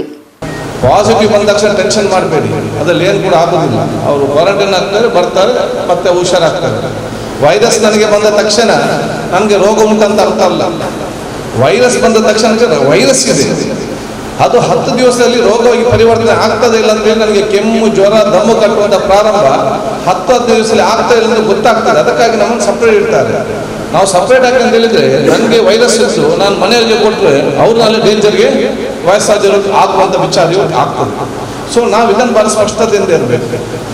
ಯಾರಿಗಾದ್ರೂ ನಿಮಗೆ ಯುವಕರಿಗೆ ದಯವಿಟ್ಟು ನಿಮ್ಮ ವಾಲಂಟಿಯರ್ಸ್ ಎಲ್ಲೊಂದು ಯಾರಾದ್ರೂ ಯುವಕರಿಗೆ ಸ್ವಲ್ಪ ಮಟ್ಟಿನ ಜ್ವರ ಗಿರಿ ಯಾರಿಗಿದ್ರೆ ದಯವಿಟ್ಟು ಯಾವುದೇ ಹೆದರಿಕೆ ಬೇಡ, ನೇರವಾಗಿ ಟೆಸ್ಟ್ ಮಾಡಿ. ಅದು ಪಾಸಿಟಿವ್ ನೆಗೆಟಿವ್ ಏನು ಬೇಕಾದ್ರೂ ಬರಲಿ. ನೆಗೆಟಿವ್ ಆದರೆ ಆರಾಮದಲ್ಲಿ, ಪಾಸಿಟಿವ್ ಬಂದರೆ ಟೆಸ್ಟ್ ಕ್ವಾರಂಟೈನ್ ಆಗಿ ಸೊ ಏನಾಗ್ತದೆ. ಆಯುರ್ವೇದಕ್ಕೆ 10 ದಿವಸ ಇದೆ, 14 ದಿವಸ ಏನಾಯ್ತು ಅವನಿಗೆ ಕ್ಲಾರಿಟಿ ಆಯ್ತಲ್ಲ ಮನಸ್ಸಿನ. ನಾನು ಮಲಗಿದ್ದೆ ರಾತ್ರಿ 12ವರೆಗೆ 11 ಗಂಟೆ 11 ನನಗೆ ಸ್ವಲ್ಪ ಜ್ವರ ಆಯ್ತು ಮನೆಯಲ್ಲಿ. ಸೀದಾ ಟ್ಯಾಕ್ಸಿ ಇದ್ದೆ, ಸೀದಾ ಹೋದೆ ಏನಪ್ಪ ಟೆಸ್ಟ್ ಮಾಡಿದ್ದೆ, ಮನೆಗೆ ಬಂದೆ. ಬೆಳಿಗ್ಗೆ ಸೀದಾ ಬೆಂಗಳೂರಿಗೆ ಹೋದೆ. ರಾತ್ರಿ 9 ಗಂಟೆ ನಾನು 100% ನನಗೆ ತಲೆ ನಾನು 100% ಎನಿಸಿದೆ ಪಕ್ಕ ಈ ಸಲ ಇದು ಪಾಸಿಟಿವ್ ಅಂತ ಹೇಳಿ ನಾನು ಹೇಳಿದ್ದೆ, ಇದು ಪಾಸಿಟಿವ್ ಅಂತ ಹೇಳಿ. 5 ಗಂಟೆಗೆ ಮನೆಗೆ ಫೋನ್ ಮಾಡಿದೆ ಮಿಸಸ್ ಅವರಿಗೆ, ಎಲ್ಲಿದ್ದೀರಾ ಅಂತೇಳಿ. ಆಗ ಅವ್ರು ಹೇಳ್ತಾರೆ ನಾವು ಸಪ್ನ ಬುಕ್ ಹೌಸಲ್ಲಿ ಇದ್ದೇವೆ ಅಂತ ಕೇಳಿದೆ. ಮಗಳು ಹೇಳಿದ್ರು 14 ದಿನ ಕ್ವಾರಂಟೈನ್ ಆದರೆ ಓದಲಿಕ್ಕೆ ಬುಕ್ ಸಿಗ್ಲಿಕ್ಕಿಲ್ಲ, ಈಗ ತಗೊಳ್ಳುವ ಅಂತ ಹೇಳಿದ್ರಿ. ರಿಸಲ್ಟ್ ಬರೋ ಮುಂಚೆ 7 ತಯಾರಾಗಿ. ಸೊ ನಾವು ಮೈಂಡ್ ಸೆಟ್ ರೆಡಿ ಮಾಡಿ ಮಾಡಿಕೊಳ್ಬೇಕು. ಈ ಸಲ ಗಡಿಬಿಡಿ ಆಗುವಂಥ ವಿಚಾರ ಏನು ಇಲ್ಲ. ಆದ ಕಾರಣ ಯಾರಿಗಾದರೂ ಕೂಡ ಯುವಕರಿಗೆ ದಯವಿಟ್ಟು ಬಂದರೆ ನಿರ್ಲಕ್ಷ್ಯ ಮಾಡಬೇಡಿ. ನನ್ನ ಕಣ್ಣ ಮುಂದೆ ನಾನು ನೋಡಿದ್ದೇನೆ, 35 ವರ್ಷದ ಯುವಕ 40 ಲಕ್ಷ ವರ್ಷಕ್ಕೆ ಸಂಬಳ, ಮದುವೆಯಾಗಿ 3 ದಿವಸ ಆಗಿದೆ, ಅವನು ದಮ್ಮು ಕಟ್ಟಿ ಸತ್ತ ತಿರುವುದು. ಬೆಳಿಗ್ಗೆ 5:30 ಗಂಟೆಗೆ ಅವ್ರ ತಂದೆ ಫೋನ್ ಮಾಡ್ತಾರೆ, ನನ್ನ ಮಗ AJ ಆಸ್ಪತ್ರೆಗೆ ಹೋಗಿ ಸ್ವಲ್ಪ ದಮ್ಮು ಕಟ್ತಾ ಇದ್ದೆ. AJ ಆಸ್ಪತ್ರೆಗೆ ಹೋಗಿದ್ದಾರೆ, ಅಲ್ಲಿ ಕೋವಿಡ್ಗೆ ಟೆಸ್ಟ್ ಆಗಬೇಕಂತ ಯಾನಪ್ಪ ಕಳಿಸ್ಬೇಕಂತ ಹೇಳ್ತಾರೆ. AJ ಆಸ್ಪತ್ರೆ ಆಂಬುಲೆನ್ಸ್ ಕೊಡ್ತಾ ಇಲ್ಲ, ಏನಾದರೂ ಒಂದು ಆಂಬುಲೆನ್ಸ್ ಮಾಡಿ ಅಂತ ಹೇಳ್ತಾರೆ. ನನಗೆ ಅಲ್ಲಿ ಅವರಿಗೆ ಆಂಬುಲೆನ್ಸ್ ಮಾಡಲಿಕ್ಕೆ 1 ವಾರ ಮುಂಚೆ 5:30 ಗಂಟೆ ಬೆಳಿಗ್ಗೆ ನಾವು ಸ್ಟಾರ್ಟ್ ಮಾಡಿದ ಫೋನ್ ತಿರುಗಿಸಲಿಕ್ಕೆ ಅಲ್ಲಿ 8:30 ಗಂಟೆ ಆಂಬುಲೆನ್ಸ್ ಮುಟ್ಟುವಾಗ AJ ಆಸ್ಪತ್ರೆಗೆ 8:30 ಗಂಟೆ ಮುಟ್ಟುವಾಗ ಸೀರಿಯಸ್ ಶಿಫ್ಟ್ ಮಾಡ್ಲಿಕ್ಕೆ ಆಗಲ್ಲ. ಅರ್ಧ ಗಂಟೆ 9 ಗಂಟೆಗೆ ತೀರಿ ಹೋದ್ರಂತ ಬರ್ತದೆ. ನಿರ್ಲಕ್ಷ್ಯ ಏನು ಪಾಪ ಅವನು ಹೇಳಿದಂತೆ ಮತ್ತೆ ನಮಗೆ ಗೊತ್ತಾಯಿತು. ಅವನು ಮನೆಯವರ ಹತ್ರ ಹೇಳಿದ್ರೆ ಜ್ವರ ಇದೆ ಮತ್ತೆ ಮುಂದೆ ಹಾಕೊಂಡು ಈ ಮನೆಯವರು ಹೆಂಡತಿ ಮನೆಯವರು ಇಲ್ಲ ಮ್ಯಾಗಿ ಎಲ್ಲ ಕಟ್ತಿದ್ದೇನೆ, ಅವ್ನು ಮ್ಯಾಗಿ ಮುಟ್ಲಿ ಏನಾಗೋದಿಲ್ಲ ಅದಲ್ಲಿ ಮಾಡಿ ಅವನು ನಿಕ್ಕಾಗ ಕೂತ್ಕೊಳ್ಳು ಕೂಡ ಕೈಗೆ ಗ್ಲೌಸ್, ಬಾಯಿಗೆ ಮಾಸ್ಕ್ ಹಾಕಿ ನಿಕ್ಕಾದ ನಂತರ ಹೆಂಡತಿಗೆ ಫೋನ್ ಮಾಡಿ ಹೇಳಿದ್ದಾನೆ, ಈಗ ಯಾರು ಕೂಡ ಬರೋದು ಬೇಡ, 4 ದಿವಸಗಳ ನಂತರ ಜ್ವರ ಎಲ್ಲ ಕಡಿಮೆ ಅಂತ ನೀವು ಬನ್ನಿ ಅಂತೇಳಿ. ಅವತ್ತಾದ ಬಂದ ನಿಮಗೆ ಅದನ್ನು 2 ದಿವಸ ಆಗಲಿಲ್ಲ, ದಮ್ ಕಟ್ಟಲಿಕ್ಕೆ ಪ್ರಾರಂಭವಾಗ ಅಲ್ಲಿ ಹೊರಟು ಇಂಥ ಹಲವಾರು ಕೇಸ್ಗಳು ನಾವು ಇವತ್ತು ನೋಡುವಂಥ ವಿಚಾರ ಇವತ್ತು ಆಗಿದೆ. ಆದ ಕಾರಣ ಯುವಕರು 30-40 ಇದು ನಿಮ್ಮ ಜಾಗೃತಿ. ಹಿರಿಯರನ್ನು ದಯವಿಟ್ಟು 50-60 ವರ್ಷ ಮೇಲ್ಪಟ್ಟ ಯಾರು 60 ಮೇಲ್ಪಟ್ಟ ಯಾರಿದ್ರೆ ನಿಮ್ಮ ಮನೆಯಲ್ಲಿ ಅವರು ಸ್ವಲ್ಪ ಜಾಗೃತಿಯಿಂದ ಇರಿ. ನೀವು ಹಿರಿಯರನ್ನು ಮನೆಯಲ್ಲಿ ತಂದೆ ತಾಯಿಯ ಮನೆಯಲ್ಲಿ ಕೂತ್ಕೊಳಿಸಿ ನೀವು ಊರಿಡೀ ಸುತ್ತಾಡಿಕೊಂಡು ಬಂದು ನಿಮಗೆ ವೈರಸ್ ಉಂಟಲ್ಲ ನಿಮ್ಗೆ ಕೂಡ ಗೊತ್ತಿಲ್ಲ, ನಿಮಗೆ ಜ್ವರ ಏನೋ ಬರೋದಿಲ್ಲ, ನೀವು ಮನೆಯಲ್ಲಿ ಅವ್ರ ಜೊತೆಗೆ ಕೂತ್ಕೊಂಡ್ರೆ ಆಟೋಮೆಟಿಕ್ ಅವರೇ ಬರ್ತದೆ. ಊರಿಡೀ ಸುತ್ತಾಡಿ ನೀವು ಹೋಗಿ ಅವ್ರ ಜೊತೆ ಕೂತ್ಕೊಳ್ಬೋದು, ಅವ್ರಲ್ಲಿ ಬಿಡ್ಬೋದಲ್ಲ ಹೋಗಿ ಬನ್ನಿ ಅಂತೇಳಿ ಅವರನ್ನ ಯಾಕೆ ಸಪ್ರೇಟ್ ಆಗಿರ್ತೀವಿ. ಸ್ವಲ್ಪ ಮಟ್ಟಿಗೆ 6 ತಿಂಗಳ ತನಕ ನೀವು ಬಹುಶಃ ಯಾರೆಲ್ಲ ಹೊರಗೆ ಹೋಗ್ತೀರಾ ದಯವಿಟ್ಟು ಮನೆಗೆ ಬಂದಾಗ ತಂದೆ ತಾಯಿ ಮತ್ತು ಹಿರಿಯರ ಸಣ್ಣ ಮಕ್ಕಳೊಡೆ ಭಾಳ ಜಾಗ್ರತೆಯಿಂದ 90% ನಿಮಗೆ ಇದರ ಕೊರೋನಾವನ್ನು ಮಾಸ್ಕ್ ಮತ್ತು ಸೋಪಿಂದ ಕಡಿಮೆ ಮಾಡಬಹುದು. ಸೊ ಡಾಕ್ಟರ್ ಹೇಳಿದಾಗೆ ಮಾಸ್ಕ್ ಖಂಡಿತವಾಗಿಯೂ ಇವತ್ತು ಪ್ರಯೋಜನ ಮಾಡಲೇಬೇಕು. ಅದು 90% ನಮ್ದು ಇವತ್ತು ಕಡಿಮೆ ಆಗ್ತದೆ. ಈ ಜಾಗೃತಿ ವಹಿಸಿಕೊಳ್ಳುವ ಕೆಲಸ ಬಹುಶಃ ನಿಮ್ಮೆಲ್ಲರಿಂದ ಆಗಬೇಕಾಗ್ತದೆ. ಅದಕ್ಕೆ ನಮ್ಮ ವಾಲಂಟಿಯರ್ಸ್ ನಮ್ಮ ಅಧ್ಯಕ್ಷ ಸದಸ್ಯ ಹೇಳಿದಿಷ್ಟೇ, ನೀವು ಏನಿದೆ ಒಂದು ಮನೆ ನೀವೊಂದು ಫಾರ್ಮೆಟ್ ಇದೆ ಅಲ್ಲ ನಿಮ್ಮ ಹತ್ರ, ಮನೆಗೆ ಹೋದಾಗ ಎಷ್ಟು ಜನ ವಯಸ್ಸಾದರಿದ್ದಾರೆ, ಎಷ್ಟು ಡಯಾಬಿಟಿಸ್ ಇದೆ, ಎಷ್ಟು BP ಇದೆ, ಎಷ್ಟು ಶುಗರ್ ಇದೆ, ಯಾವುದಿದೆ ಅಂತೇಳಿ ಒಂದು ಪಟ್ಟಿ ಮಾಡಿ ಆ ಡೇಟಾ ನಿಮ್ಮ ಹತ್ರ ಬೇಕು. ಈ 4 ಕರಿಯರಲ್ಲಿ ಇಷ್ಟು ಜನ BP ಅವರಿದ್ದಾರೆ, ಇಷ್ಟು ಜನ ಡಯಾಬಿಟಿಸ್ ಅವರಿದ್ದಾರೆ, ಇಷ್ಟು ಜನ ಹಾರ್ಟಿನವರಿದ್ದಾರೆ, ಇಷ್ಟು 60 ಮೇಲ್ಪಟ್ಟ ಪಟ್ಟಿಯನ್ನು ಡೇಟಾ ನಿಮ್ಮ ಈ ಪ್ರದೇಶದ ಕೈಯಲ್ಲಿ ಇರಬೇಕು. ಮತ್ತು ನಿಮ್ಮ 4 ವಾರ್ಡಿನಲ್ಲಿ ನಿಮಗೊಂದು ಆಕ್ಸಿಮೀಟರ್ ತೆಗೊಳ್ಳೋದು ವ್ಯವಸ್ಥೆ ಕೂಡ ಮಾಡಬೇಕು. ಬೇಕಾದ್ರೆ ನಾವು ಮುಟ್ಟಿಸ್ತೇವೆ. ಯಾಕೆ ಆಕ್ಸಿಮೀಟರ್? ಇದರಲ್ಲಿ ಏನಿದೆ ಅಂತ ಹೇಳಿದರೆ ಈ ರೋಗದಲ್ಲಿ ದೊಡ್ಡ ಸಮಸ್ಯೆ ನನಗೀಗ ನನ್ನ ಆಕ್ಸಿಜನ್ ಲೆವೆಲ್ 92ಗಿಂತ ಜಾಸ್ತಿ ಇರಬೇಕು, ಆಗ ನಾನು ಸರಿ ಇರ್ತೇನೆ. ನನಗೆ ಏನಾದರೂ ಅದು 80, 85, 80, 90ಗಿಂತ ಕೆಳಗೆ ಬಂದಾಗ ನನಗೆ ದಮ್ಮು ಕಟ್ಟಿದಂಗೆ ಆಗ್ತದೆ, ನಮ್ಗೆ ನಿಮ್ಗೆಲ್ಲರಿಗೂ ಕೂಡ. ಆಗ ನಾವು ನನಗೇನು ದಮ್ಮು ಕಟ್ಟಿದಂಗೆ ಮಾಡ್ತಾರೆ ಅಂತೇಳಿ ಡಾಕ್ಟರ್ ಹತ್ರ ಹೋಗ್ತೀವಿ, ಅವ್ನು ಸ್ವಲ್ಪ ಆಕ್ಸಿಜನ್ ಕೊಡ್ತಾನೆ, ಮತ್ತು 1 ಗಂಟೆ 2 ಗಂಟೆ ದಿವಸ ನಂತರ ಸ್ವಲ್ಪ ಲೆವೆಲ್ಗೆ ಬರ್ತದೆ. ಈ ರೋಗದ ಪರಿಸ್ಥಿತಿ ಏನಿದೆ ಅಂದರೆ ಹ್ಯಾಪಿ ಸ್ಯಾಚುರೇಷನ್. ಹ್ಯಾಪಿ ಸ್ಯಾಚುರೇಷನ್ ಅಂತ ಹೇಳಿದರೆ ನೀವು 90ಯಿಂದ 80 ಅಲ್ಲ, ನೀವು 60 ಅಲ್ಲ, ನೀವು 50 ಅಲ್ಲ, ನೀವು 40 ಅಲ್ಲ, ನೀವು 30 ಬಂದರೂ ಕೂಡ ನಿಮ್ಗೆ ಏನು ದಮ್ಮು ಕಟ್ಟುವುದಿಲ್ಲ, ಏನು ಗೊತ್ತಾಗೋದಿಲ್ಲ, ಆರಾಮದಲ್ಲಿದ್ದೀವಿ. ನಿಮ್ಗೆ ಏನು ವಿಷಯ, ನಿಮಗೆ ಸ್ವಲ್ಪ ಜ್ವರ ಇರ್ತದೆ, ನಿಮ್ಗೆ ದಮ್ಮು ಕಡಿಮೆ ಆದದ್ದು ನಿಮ್ಗೆ ಯಾರಿಗೂ ಕೂಡ ಗೊತ್ತಾಗೋದಿಲ್ಲ. ಇದರಲ್ಲಿ ಸಡನ್ 30ರಿಂದ 20, 24 ಸಡನ್ ಆಗ ಇರ್ತದೆ. ಆಗ ತನಕ ಕರೆಕ್ಟ್ 1 ಗಂಟೆ ಮುಂಚೆ ಕರೆಕ್ಟ್ ಇದ್ದ ಮಾರ ಇವನು ಸಡನ್ ಈಗ ಇದಾಯ್ತು ಅಂತ ಹೇಳ್ತಾರೆ. ಮತ್ತೆ ಆಸ್ಪತ್ರೆಗೆ ಹೋಗುವ ನಡ್ಕೊಂಡು ಆಸ್ಪತ್ರೆಗೆ ಹೋಗಿದ್ದಾನೆ, ಬರುವಾಗ ಅರ್ಧ ಗಂಟೆ ತೀರಿ ಹೋಗಿದ್ದಾವೆ. ಇದ್ಯಾಕೆ ಇದ್ರು ಈ ಫೈಟಿಗೆ ಅನಾಲಿಸಿಸ್ ಮಾಡಿದಾಗ ಇದು ಹ್ಯಾಪಿ ಸ್ಯಾಚುರೇಷನ್ ಅಂತ ಹೇಳ್ತಾರೆ. ಈ ಒಂದು ರೋಗದ ವಿಶಿಷ್ಟ ಆದ ಕಾರಣ ಸಡನ್ ಆಗಿ 0 ಆಗೋದು. ಅದಕ್ಕಾಗಿ ನೀವು ಹಾಗಾಗಿ ವಯಸ್ಸಾದವರು, ನೀವು ವಾಲಂಟಿಯರ್ಸ್ ಯಾರಿದ್ದೀರಿ, ಈ ವಯಸ್ಸಿನವ್ರು ಯಾರಿದ್ದಾರೆ, BP ಶುಗರ್ ಇದ್ದಾರೆ, ಅವ್ರಿಗೆ ಕನಿಷ್ಠ ದಿವಸಕ್ಕೆ ಒಮ್ಮೆ ಆದರೂ ಕೂಡ ಅಂಥವ್ರ ಮನೆಗೆ ಹೋಗಿ ಇದನ್ನು ಯಾರು ಅನುಕೂಲಸ್ಥರಿದ್ದಾರೆ ಅದಕ್ಕೆ 1,000 ರೂಪಾಯಿ 200 ರೂಪಾಯಿ ಆಗೋದು. ಅನುಕೂಲಸ್ಥರು ಯಾರಿದ್ದಾರೆ ಅವ್ರ ಮನೆಯಲ್ಲಿ ಇಟ್ಕೊಳ್ಳಿ. ಅನುಕೂಲಸ್ಥರಿಂದ ಜನಸಾಮಾನ್ಯ ಯಾರಿರ್ತಾರೆ ಅಲ್ಲ, ಅದು ಭಾಳ ಕಾಸ್ಟ್ಲಿ 4,000, 1,000 ಸಿಗ್ತದೆ, ಮತ್ತು 3,000. ಮತ್ತು ಈಗೆಲ್ಲ ರೇಟ್ ಎಲ್ಲ ನೀವು ನೋಡಿ, ಇದೆಲ್ಲ ಮೆಡಿಕಲ್ ಮಾಫಿಯಾ. ಸೊ ತೆಕ್ಕೊಂಡ್ರೆ ಯಾರಿಗೆ ಸಾಧ್ಯ ಇದೆ ಅವ್ರು ತೆಕೊಂಡು ಮನೇಲಿ ಇಟ್ಕೊಂಡ್ರೆ ಬೆಸ್ಟ್. ಸಾಧ್ಯ ಇಲ್ಲದೆ ನೀವು ವಾಲಂಟಿಯರ್ಸ್ ಇದ್ದೀರಿ, ಅದನ್ನು ತೆಕ್ಕೊಂಡು ಹೋಗಿ ಬೆಳಿಗ್ಗೆ ಮೇಲೆ ನೋಡಿತಾ ಇದ್ದಾರೆ. If is 90, no problem. 92 ಇಂದ ಸ್ವಲ್ಪ ಕಡಿಮೆ ಇದೆ, ತಕ್ಷಣ ಅವರನ್ನು ಆಕ್ಸಿಜನ್ ಲೆವೆಲ್ ಕೊಡೋದ ವ್ಯವಸ್ಥೆ ಇವತ್ತು ಮಾಡುವಂಥ ಒಂದು ವ್ಯವಸ್ಥೆ ತಾವು ಇವತ್ತು ಮಾಡಬೇಕಾಗ್ತದೆ. ಅದಕ್ಕೆ ನಮ್ಮ ಸಂಪೂರ್ಣವಾದ ಸಹಕಾರ ಕೊಡ್ತೇವೆ. ಭಾಳಷ್ಟು ಪ್ರಶ್ನೆಗಳು ತಾವು ಇವತ್ತು ಕೇಳಿ, ಭಾಳಷ್ಟು ಇವತ್ತು ಯಾಕೆ ಇದರಲ್ಲಿ ಭಾಳಷ್ಟು ಪ್ರಶ್ನೆ ಕೇಳಿ. ಹೊಸ ರೋಗ ಇವತ್ತು ಪ್ರಶ್ನೆಗಳಿದೆ. ಹೆರಿಗೆ ಆದಾಗ ತಾಯಿಗೆ ಬರ್ತದೆ, ಮಗುವಿಗೆ ಇಲ್ಲ. ಎರಡು ಹೇಳ್ತಾರೆ, ಮನೆಯಲ್ಲಿ ಗಂಡ ಹೆಂಡತಿ ಒಟ್ಟಿಗಿದ್ದಾರೆ, ಗಂಡನಿಗೆ ಬರ್ತದೆ, ಹೆಂಡತಿಗೆ ಇಲ್ಲ. ಇನ್ನೊಂದು ಹೇಳ್ತಾರೆ, ತಂದೆಗೆ ಬರ್ತದೆ, ಮಕ್ಕಳಿಗೆ ಇಲ್ಲ. ಒಂದು ಮನೆ 5 ಜನ ಇರ್ತಾರೆ, ಅದರಲ್ಲಿ 3 ಜನಕ್ಕೆ ಬರ್ತದೆ, ಇಬ್ಬರಿಗೆ ಇಲ್ಲ. ಈ ಎಲ್ಲ ಪ್ರಶ್ನೆಗೆ ಉತ್ತರ ಕೊಡೋ ಕಾಲ ಈಗ ಅಲ್ಲ. ಯಾಕಂದ್ರೆ ಇದು ಏನದು ಯಾರಿಗೂ ಕೂಡ ಗೊತ್ತಿಲ್ಲ, ಇದು ಹೊಸ ರೋಗ. ಇದು ಇನ್ನೂ ತನಿಖೆ ಇವರು ರಿಸರ್ಚ್ ಮಾಡಿ ಮಾಡಿ ಮಾಡಿ ಅನಾಲಿಸಿಸ್ ಮಾಡಿ ಇದಕ್ಕೆ ಮದ್ದು ಸಿಕ್ಕಿದಾಗ ಇದಕ್ಕೆಲ್ಲ ಉತ್ತರ ಕೊಡುವಂತ ಒಂದು ಕೆಲಸ. ಆದ ಕಾರಣ ಈ ಒಂದು ವಿಚಾರಕ್ಕೆ ಸಂಬಂಧಪಟ್ಟಾಗೆ ನಾವು ಬಹಳ ಜಾಗೃತಿ ವಹಿಸಿ ಇದನ್ನಷ್ಟು ಲೈಟ್ ಆಗಿ ತಗೊಳ್ಬೇಕು. ಕೊರೋನಾ ವೈರಸ್ನ ಸ್ವಭಾವ ಇಡೀ ವಿಶ್ವದಲ್ಲೇ ಒಂದೇ ಸ್ವಭಾವ, ಅದನ್ನದು ಬದಲಾವಣೆ ಮಾಡೋದಿಲ್ಲ. ಅದರ ಸ್ವಭಾವನ ಬದಲಾವಣೆ ಮಾಡೋದಿಲ್ಲ, ಅದು ಸ್ಟ್ರೈಟ್ ಹೋಗ್ತಾ ಇರ್ತದೆ. ನಾವು ನಮ್ಮ ಸ್ವಭಾವವನ್ನು ಚೇಂಜ್ ಮಾಡಬೇಕು, ನಾವು ಮ್ಯಾನೇಜ್ಮೆಂಟ್ ಮಾಡಬೇಕು. ನೀವೊಂದು ವೆಹಿಕಲ್ ಅಲ್ಲಿ ಮುಂದೆ ಹೋಗುವಾಗ ಆ ಕಡೆಯಿಂದ ಅಡ್ಡ ದಿಟ್ಟಿ ಬರ್ತಾನೆ ಅಲ್ವಾ, ಆವಾಗ ನೀವು ತಪ್ಪಿಸಿಕೊಂಡು ಹೋಗ್ತೀರಿ. ಯಾಕೆ? ಮ್ಯಾನೇಜ್ಮೆಂಟ್ ಅಲ್ಲಿ. ಈ ವೈರಸ್ ಕೂಡ ಬರುವಾಗ ಈಗ ನೀವು ತಪ್ಪಿಸಿಕೊಂಡು ಹೋಗುವಂತ ಕೆಲಸ ನಮ್ಮಿಂದ ಆಗ್ಬೇಕು. ಅದು ಬಿಟ್ಟು ನಾವು ಕೊರೋನಾದಲ್ಲಿ ಪೆಟ್ಟಿಗೆ ಹೋಗ್ಬೋದು ಸರಿ ಇಲ್ಲ, ಅದು ಹಾಗೆ ಹೀಗಂತೇಳಿ ಕೊರೋನಾ ಮನೆಯನ್ನು ಕ್ಯಾರ್ ಮಾಡಲಿಕ್ಕೆ ಬರುವುದಿಲ್ಲ. ಸೊ ನಾವು ನಮ್ಮ ಸ್ವಭಾವವನ್ನು ಚೇಂಜ್ ಮಾಡಿಕೊಂಡು ನಾವು ಮ್ಯಾನೇಜ್ಮೆಂಟ್ ಮಾಡಿ ನಾವು ಮೇಲೆ ನಮ್ಮಷ್ಟನ್ನು ತಪ್ಪಿಸಿಕೊಂಡು ಹೋಗುವಂತ ವ್ಯವಸ್ಥೆ ಇವತ್ತು ಮಾಡಬೇಕಾಗ್ತದೆ. ಅದ್ರ ಜೊತೆ ನಮ್ಮ ಇಮ್ಯುನಿಟಿ ಪವರ್ ಏನಿದೆ, ಆಯುರ್ವೇದಕ್ಕೆ ಸಂಬಂಧಪಟ್ಟಾಗ ನಮ್ಮ ದೇಹದ ರೋಗದ ಶಕ್ತಿಯನ್ನು ಕೂಡ ನಾವು ಜಾಸ್ತಿ ಮಾಡೋದ ಕೆಲಸ ಕೂಡ ಇವತ್ತು ಮಾಡಬೇಕು. ಇದಕ್ಕೆ ದೊಡ್ಡ ಜನಜಾಗೃತಿ ಬಹುಶಃ ನಿಮ್ಮ ಸಂಸ್ಥೆ ಮುಖಾಂತರ ಆಗ್ಬೇಕು ಹೇಳಲಿಕ್ಕೆ ಬಯಸ್ತೇನೆ. ಇನ್ನು ಸರ್ಕಾರದ ಯೋಜನೆ ಮತ್ತು ಸ್ಕೀಮ್ಗಳು ಕೂಡ ನಿಮಗೆ ಗೊತ್ತಿರಬೇಕು. ಯಾಕಂದ್ರೆ ಜನರು ಹೇಳುವಾಗ ನೋಡಿ, ಪೇಪರ್ ಮತ್ತು ಟಿವಿಯಲ್ಲಿ ನೋಡಿ ಎಲ್ಲ ಫ್ರೀ ಅಂತ ಹೇಳಿ ದಯವಿಟ್ಟು ನೀವು ಅಡ್ಮಿಟ್ ಆಗಿ ಮತ್ತೆ ಅವರು ಬಿಲ್ಲಿಗೆ ಮಾಡ್ತಾರೆ ಅಂತ ಯಾವುದು ಫ್ರೀ ಅಂತ ಯಾವುದಲ್ಲ. ಫಸ್ಟ್ ಈ ಸರ್ಕಾರದ ಏನಿದೆ, ನಮ್ಗೆ ಏನಾದರೂ ಜ್ವರ ಗಿರ ಇದ್ರೆ ನೀವು ನೇರಾಗಿ ಬೆಳ್ಳಗೆ ಹೋದ್ರೆ ಅಲ್ಲಿ ಫ್ರೀ ಟೆಸ್ಟ್ ಮಾಡ್ತಾರೆ. ಅಲ್ಲಿ ನಿಮ್ಗೆ ಜಾಗ ವ್ಯವಸ್ಥೆ ಇಲ್ಲದಿದ್ದಲ್ಲಿ ಆಗ ಅವರು ಪ್ರೈವೇಟ್ ಆಸ್ಪತ್ರೆ ಕಲಿಸಿದ್ರೆ ಆಗ ನಿಮ್ಗೆಲ್ಲವೂ ಕೂಡ ಫ್ರೀ. ಒಂದು ನೀವು ಜ್ವರ ಬರ್ತಂತ ಹೇಳಿ ಪೇಪರಲ್ಲಿ ಫ್ರೀ ಅಂತ ನೇರವಾಗಿ ಖಾಸಗಿ ಆಸ್ಪತ್ರೆ ಹೋದ್ರೆ ಆಗ ಮತ್ತೆ ಬಿಲ್ಲು ಕೊಡುವಾಗಲೇ ಗೊತ್ತು, ಆಗ ನಿಮಗೆ ಗವರ್ಮೆಂಟ್ ಬಿಲ್ಲು ಕೊಡುವುದಿಲ್ಲ. ಇನ್ನು ಇದರಲ್ಲಿ ಎರಡು ಏನಿದೆ ಅಂತ ಹೇಳಿದ್ರೆ, ನನಗೇನಾದ್ರು ಹಾರ್ಟ್ ಕ್ಯಾನ್ಸರ್ ಇನ್ನಿತರ ಇದೆ, ನಾನು ಅದಕ್ಕಾಗಿ ನಾನು ಖಾಸಗಿ ಆಸ್ಪತ್ರೆಗೆ ಹೋಗ್ತೇನೆ, ಆಪರೇಷನ್ ಇದಕ್ಕೆಲ್ಲ. ಅದು ಹೆರಿಗೆಗೆ ಹೋಗ್ತೇನೆ, ಡೆಲಿವರಿಗೆ ನಾನು ಹೋಗ್ತೇನೆ. ಅಲ್ಲಿ ಹೋದಾಗ ನನಗೆ ಪಾಸಿಟಿವ್ ಆಗ್ತದೆ, ಆವಾಗ ನಾನು ಶಿಫ್ಟ್ ಮಾಡಲಿಕ್ಕೆ ಆಗೋದಿಲ್ಲ ಅಲ್ಲಿ. ಯಾಕೆ? ಡೆಲಿವರಿ ಇಲ್ಲಿ ಡಾಕ್ಟರ್ ಅಷ್ಟೇ. ಆವಾಗ ಆ ಡೆಲಿವರಿಗೆಲ್ಲ ಈ ಪಾಸಿಟಿವ್ ಕೇಸಿಗೆ ಫ್ರೀ ಟ್ರೀಟ್ಮೆಂಟ್ ಗವರ್ಮೆಂಟ್ ನಾವು ರೆಫರಲ್ ಸೇರಿಸಿ ಅವರದಕ್ಕೆ ಫ್ರೀ ಟ್ರೀಟ್ಮೆಂಟ್ ಒಪ್ಪಿಗೆ ಕೊಡ್ತಾರೆ. ಅದಲ್ಲದ್ರೆ ನಾನು ಹೋದೆ ಒಂದು ರೋಗಕ್ಕೆ, ನನಗೆ ಪಾಸಿಟಿವ್ ಬಂತು, ನಾನು ಹುಷಾರಾಗಿದ್ದೇನೆ, ನನಗೆ ಆಸ್ಪತ್ರೆ ಹೋಗುವಂಥ ವ್ಯವಸ್ಥೆ ಇದೆ, ಆಗ ನಾನು ಖಾಸಗಿ ಆಸ್ಪತ್ರೆಯಿಂದ ವೆಲ್ಲಾಕಿಗೆ ಹೋದರೆ ಮಾತ್ರ ಫ್ರೀ. ಸೊ ನಾವು ಕನ್ಫ್ಯೂಸ್ ಆಗಿ ಅಡ್ಮಿಟ್ ಆಗಿ ನಮಗೆ ದಿವಸ ನಮಗೆ ಇವತ್ತು ಫೋನ್ ಬರೋಂಥ ವಿಚಾರ ಇವತ್ತು ಆಗುವಂತು. ನನಗೆ ಒಂದು ವಾರದಿಂದ ನಮ್ಮ ಮನಸ್ಸೇ ಹೋಗಿಬಿಟ್ಟಿದೆ. ಯಾಕೆ ಬೆಳಿಗ್ಗೆ 7 ಗಂಟೆಯಿಂದ ಸ್ಟಾರ್ಟ್, ಅಲ್ಲಿ ಅವರು ಸತ್ತರು, ಇಲ್ಲಿ ಇವರು ಸತ್ತರು, ಇಲ್ಲಿ ಅವರು ಸತ್ತರು. ಒಂದು ದಿವಸ 7-8 ಫೋನ್ಗಳು ಬೆಳಿಗ್ಗೆ 6-7 ಗಂಟೆ ಸ್ಟಾರ್ಟ್ ಆಗ್ತದೆ ರಾತ್ರಿ ತನಕ. ಸತ್ತ ತೀರಿ ಹೋದದ್ದೇ ಫೋನ್.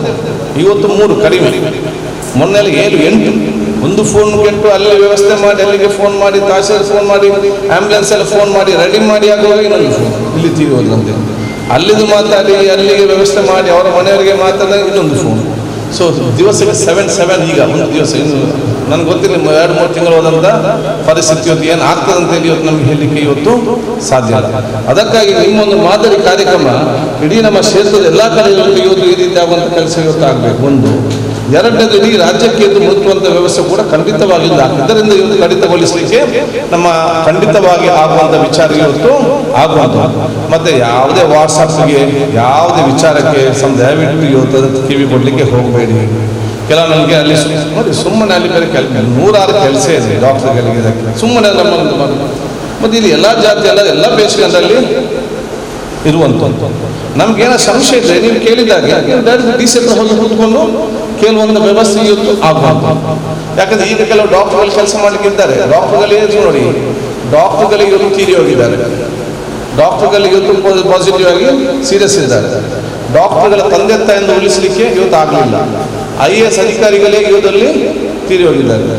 ಶ್ರೀಮಂತ ಕೋಟ್ಯಾಧಿಪತಿಗಳೇ ಇದರಲ್ಲಿ ತೀರಿ ಹೋಗಿದ್ದಾರೆ. ನರ್ಸ್ಗಳು ಅರ್ಧಂಬರ್ಧ ಇವತ್ತು ಡಾಕ್ಟರ್ಗಳು ಮತ್ತು ನರ್ಸ್ಗಳು ಕೆಲಸ ಮಾಡ್ಕೊಂಡು ಒಂದು ಹೆದರಿಕೆಯಿಂದ ಕೆಲಸ ಇನ್ನು ಮುಂದೆ ಹೋಗಿ ಅಷ್ಟು ಇಲ್ಲ ಮಾಡೋದಿಲ್ಲ.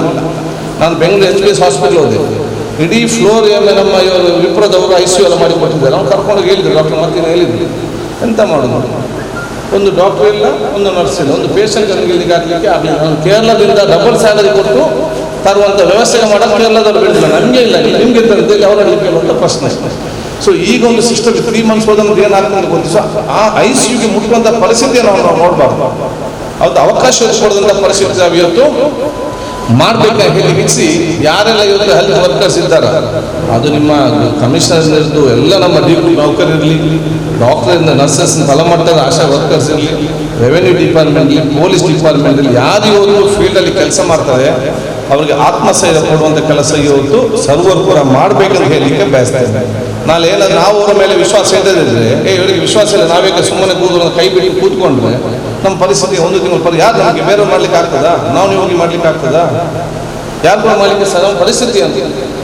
ಆದಾಗ ನಾವು ಎಲ್ಲರಿಗೂ ಕೂಡ ಫಸ್ಟ್ ನಾವು ಆತ್ಮವಿಶ್ವಾಸ ಕೊಡುವಂಥ ವಿಶ್ವಾಸ ಇಟ್ಟುಕೊಂಡು ಧೈರ್ಯ ಕೊಡುವಂಥ ಜವಾಬ್ದಾರಿ ನಿಮ್ಮೆಲ್ಲರ ಜವಾಬ್ದಾರಿ. ನಾಳೆ ಹೆಚ್ಚು ಕಮ್ಮಿ ಆದರೆ ಅವರಲ್ಲಿ ನಿಂತು ನಮ್ಗೆ ಕೆಲಸ ಮಾಡುವಂಥ ವ್ಯವಸ್ಥೆ ಇವತ್ತು ಆಗುವಂಥ ವ್ಯವಸ್ಥೆ ಮಾಡಬೇಕು. ಯಾವುದೇ ನಿಮ್ಮ ವಾಟ್ಸಪ್ ಮೆಸೇಜ್ ಇದೆಯಾ ನೋಡಿ, ನಾನು ಕೂಡ ಭಾಳಷ್ಟು ಕೇಳಿದ್ದೇನೆ.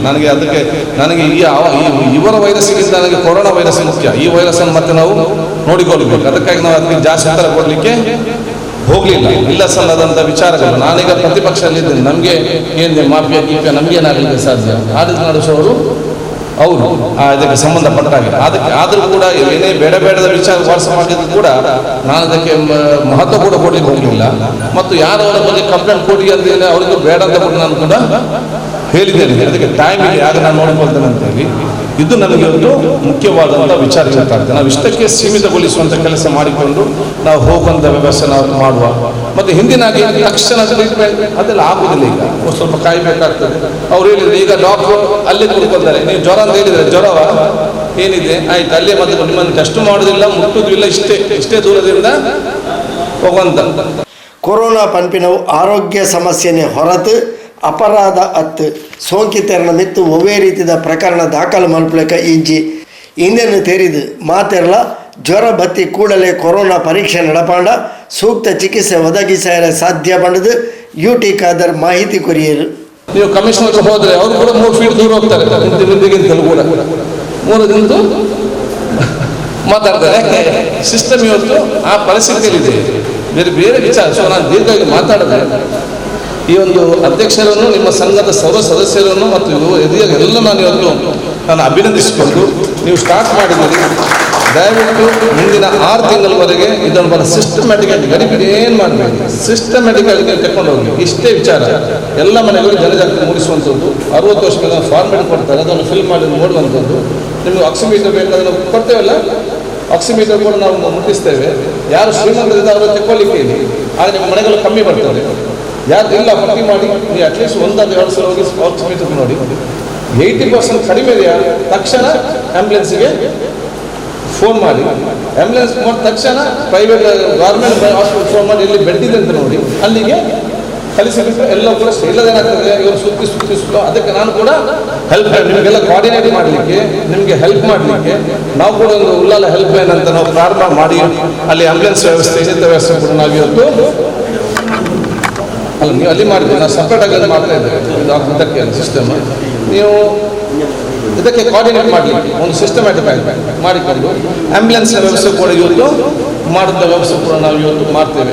ಆದಷ್ಟು ನಮ್ಮಿಂದ ಎಷ್ಟು ಸಾಧ್ಯ ಇದೆ ಅದರಂತ ನಮಗೆಲ್ಲ ಬದುಕಿಸ್ಲಿ ಆಗ್ತದಂತಲ್ಲ, ನೀವು ಇಷ್ಟೆಲ್ಲ ಮಾಡಿ ಹೇಳಲಿಕ್ಕೆ ಸಾಧ್ಯ ಇಲ್ಲ. ಆದರೆ ಗೌರವಪೂರ್ವಕವಾದ ಮರಣ ಕೊಡುವಂಥ ಕೆಲಸ ಇವತ್ತು ನಿಮ್ಮ ಅನ್ನುವಂಥದ್ದು ವಿಚಾರ ಇವತ್ತು ಆಗುವುದು. ಆದ ನಂತರ ದಫಾನ್ ಕಾರ್ಯಕ್ಕೆ ಸಂಬಂಧಪಟ್ಟಂತೆ ಈಗ ನಿಮಗೆಲ್ಲ ಟ್ರೈನಿಂಗ್ ಕೂಡ ಅದು ನಂತರ ಅದು ಎಲ್ಲ ಧಾರ್ಮಿಕ ವಿಧಿವಿಧಾನ ಮತ್ತು ಗೌರವದೊಂದಿಗೆ ನಾವು ಅಂತ್ಯ ಸಂಸ್ಕಾರ ಮಾಡುವ ಜವಾಬ್ದಾರಿ ಅದು ಪ್ರತಿಯೊಬ್ಬ ನಮ್ಮ ಸಮಾಜದ ಸರ್ವ ಜನಾಂಗದ, ಅದು ಅವರವರ ಧರ್ಮದ ಆಧಾರದ ಮೇಲೆ ಇವತ್ತು ನಾವು ಮಾಡಬೇಕು.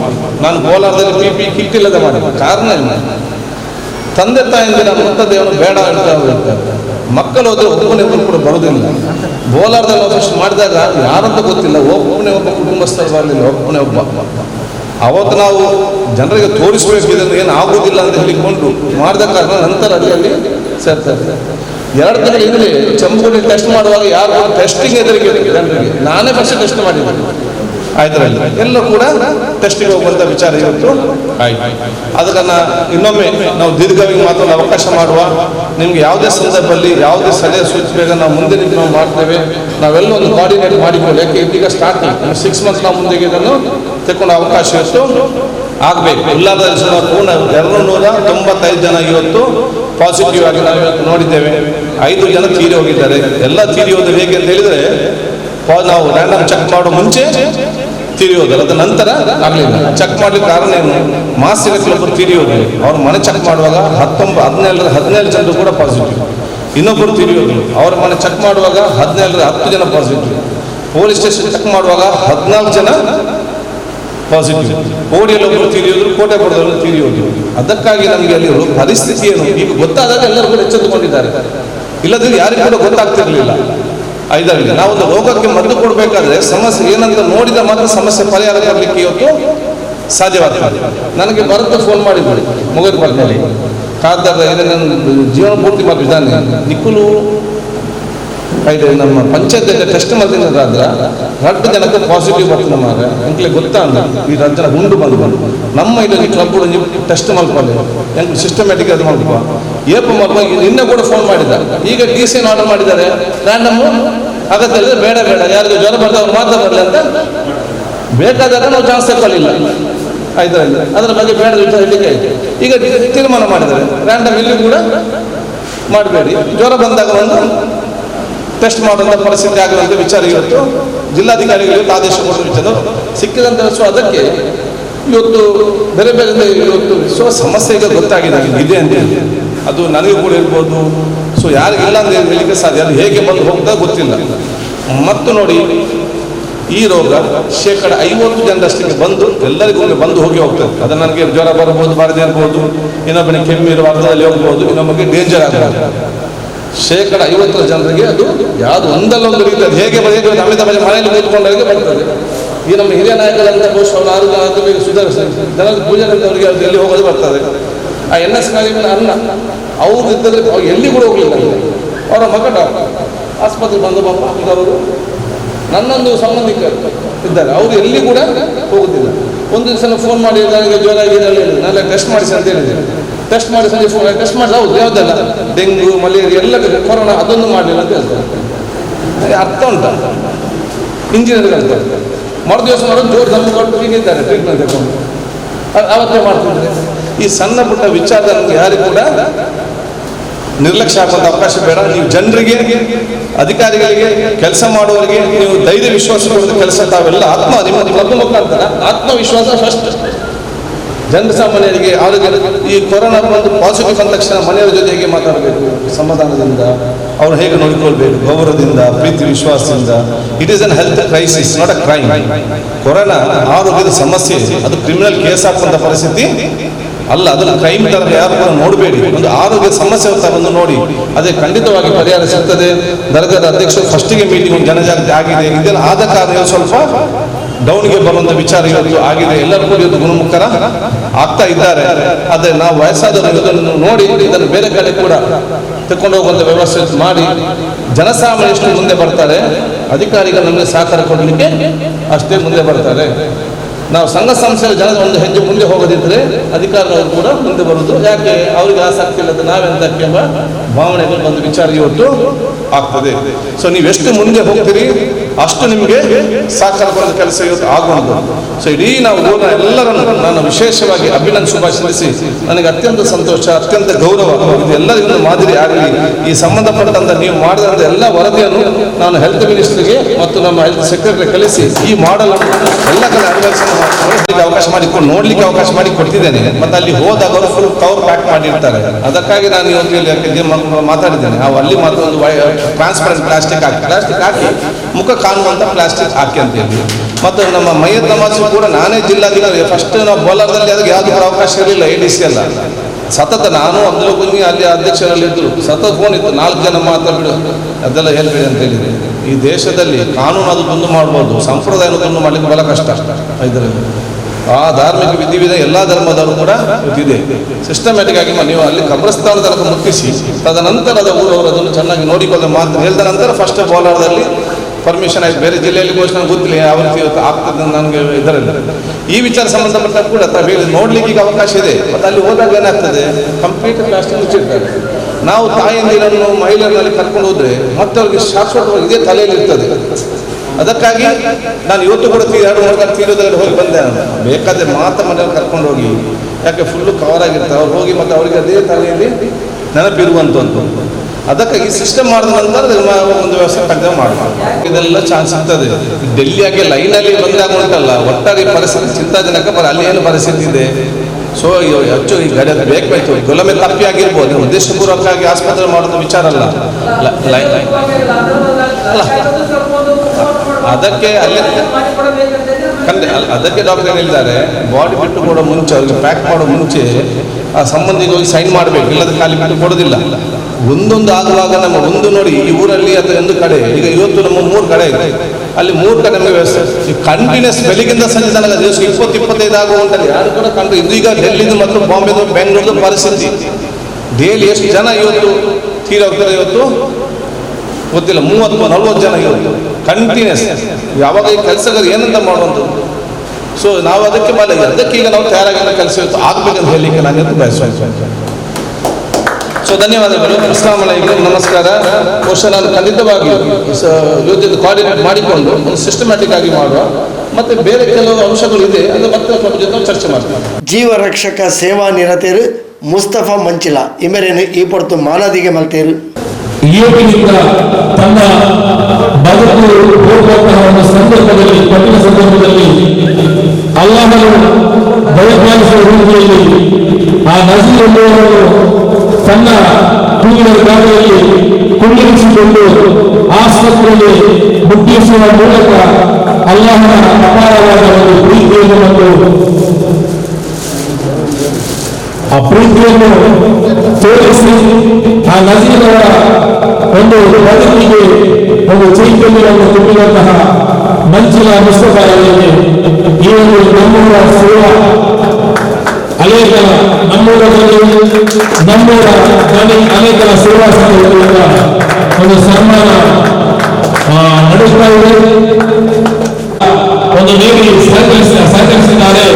ಅದಕ್ಕಾಗಿ ಅನೇಕ ಸ್ಪೋರ್ಟಿಂಗ್ ಅಸೋಸಿಯೇಷನ್ ಮತ್ತು ನಮ್ಮೂರ ಧ್ವನಿ ಸೇವಾ ಸಂಘ ಅನೇಕರ ಇವರುಗಳಿಗೆ ಅನಂತ ಲೇಸದ ಗುರ್ಕಾರ್ಮೆನು ವಹಿಸೊಂದು ಜನಜಾಗೃತಿ ಸ್ಟಿಕ್ಕರ್ನ ಬಿಡುಗಡೆ ಮಲ್ತದ ಪಾತೆರ್ನ ಉಳ್ಳಾಲ ಕೇಂದ್ರ ದರ್ಗಾ ಸಮಿತಿ ಅಧ್ಯಕ್ಷರು ಅಲ್ ಹಜ್ ಅಬ್ದುಲ್ ರಶೀದ್ ಕೊರೋನಾ ನಿಯಂತ್ರಣ ದೇವರೆರ್ದು ಮಾತ್ರ ಸಾಧ್ಯ ಅಂಚಪಂಡದು ನಮ್ಮ ಜಾಗ್ರತೆ ನಮ ಉಪ್ಪೋಡು ಬಾಕಿ ಸರ್ಕಾರಿ ಆಸ್ಪತ್ರೆಗೆ ಹೋಲಿಸಾಂಡ ವೆಲ್ಲಾಕ್ ಸರಕಾರಿ ಆಸ್ಪತ್ರೆ ಎಡ್ಡೆ ಗುಣಮಟ್ಟದ ಚಿಕಿತ್ಸೆ ಕೊರೊಂದುಲ್ಲೇರು ಪಂಡದು ತೆರಿಪಾಯಿರು.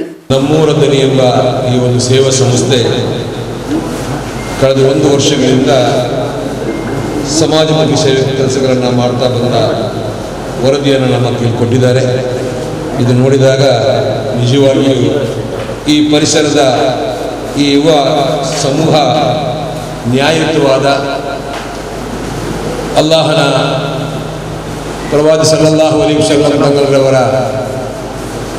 ಇಚ್ಛಾನುಸಾರವಾಗಿರುವಂಥ ಕೆಲಸ ಆಗಿದೆ ಅಂತ ಹೇಳಲಿಕ್ಕೆ ನಾನು ಇಚ್ಛೆಪಡ್ತಾ ಇದ್ದೇನೆ. ಈ ಒಂದು ಸಂಸ್ಥೆ ಪದಾಧಿಕಾರಿಗಳಿಲ್ಲ, ಅಧ್ಯಕ್ಷರಿಲ್ಲ ಅಂತ ಹೇಳುವಂಥ ಮಾತು ಕೂಡ ಇದರಲ್ಲಿದೆ. ಆದರೆ ಇದಕ್ಕೆ ಒಂದು ನೇತೃತ್ವ, ಒಬ್ಬ ಅಮೀರ್ ಇದಕ್ಕೆ ಬೇಕೇ ಬೇಕು. ಆ ಅಮೀರ್ನ ಹೆಸರು ನೀವು ಪೂರ್ತಿ ಮಾಡದಿದ್ದರೂ ಕೂಡ ಅದು ಫಾರೂಕ್ ಅಂತ ಹೇಳುವಂಥ ನನ್ನ ಮಿತ್ರ ಆ ಕೆಲಸವನ್ನು ನೆರವೇರಿಸ್ತಾ ಇದ್ದಾರೆ ಅಂತ ಹೇಳುವಂಥದ್ದು ನಾನು ತಿಳಿದು ಬಂದಿದೆ. ಈ ಒಂದು ಕಾರ್ಯ ಬಹಳಷ್ಟು ಜನಪರ ಕೆಲಸವಾಗಿ ಮುಂದರಿಲಿಕ್ಕೆ ಅಲ್ಲಾಹು ಅನುಗ್ರಹಿಸಲಿ. ಈಗ ನೀವು ಹಮ್ಮಿಕೊಂಡಂಥ ಈ ಕೊರೋನಾ ವೈರಸ್ಸಿನ ಜನಜಾಗೃತಿ ಇದು ಕೂಡ ಹಾಗೆ.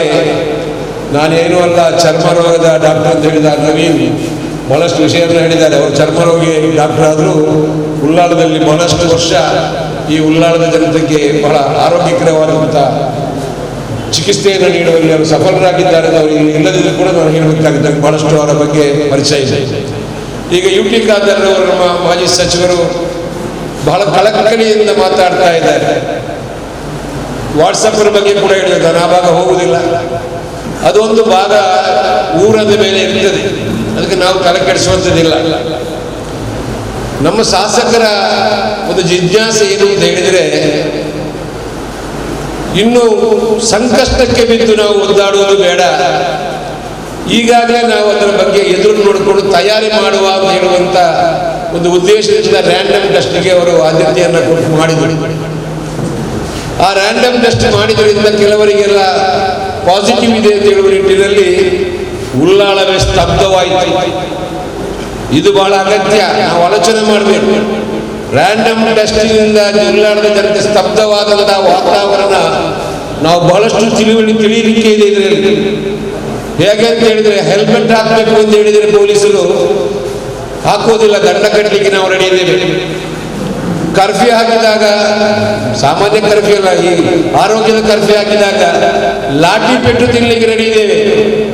ಆದರೂ ಸರ್ಕಾರದ ಆಜ್ಞೆಯನ್ನು ನಾವು ಪಾಲಿಸುವುದಿಲ್ಲ. ಎಷ್ಟರ ಮಟ್ಟಿಗೆ ನಾವು ಪಾಲಿಸಿದ್ದೇವೆ ಎಂದು ನಾವು ಆಲೋಚನೆ ಮಾಡಬೇಕು. ಉಳ್ಳಾಳದಲ್ಲಿ ಸ್ವಯಂ ಆಗಿ ಒಂದು ಕರ್ಫ್ಯೂ ಮಾಡಲಿಕ್ಕೆ ಕರ್ಫ್ಯೂ ಲಾಕ್ಡೌನ್ ಮಾಡಲಿಕ್ಕೆ ಪ್ರಾರಂಭ ಮಾಡಿದರು.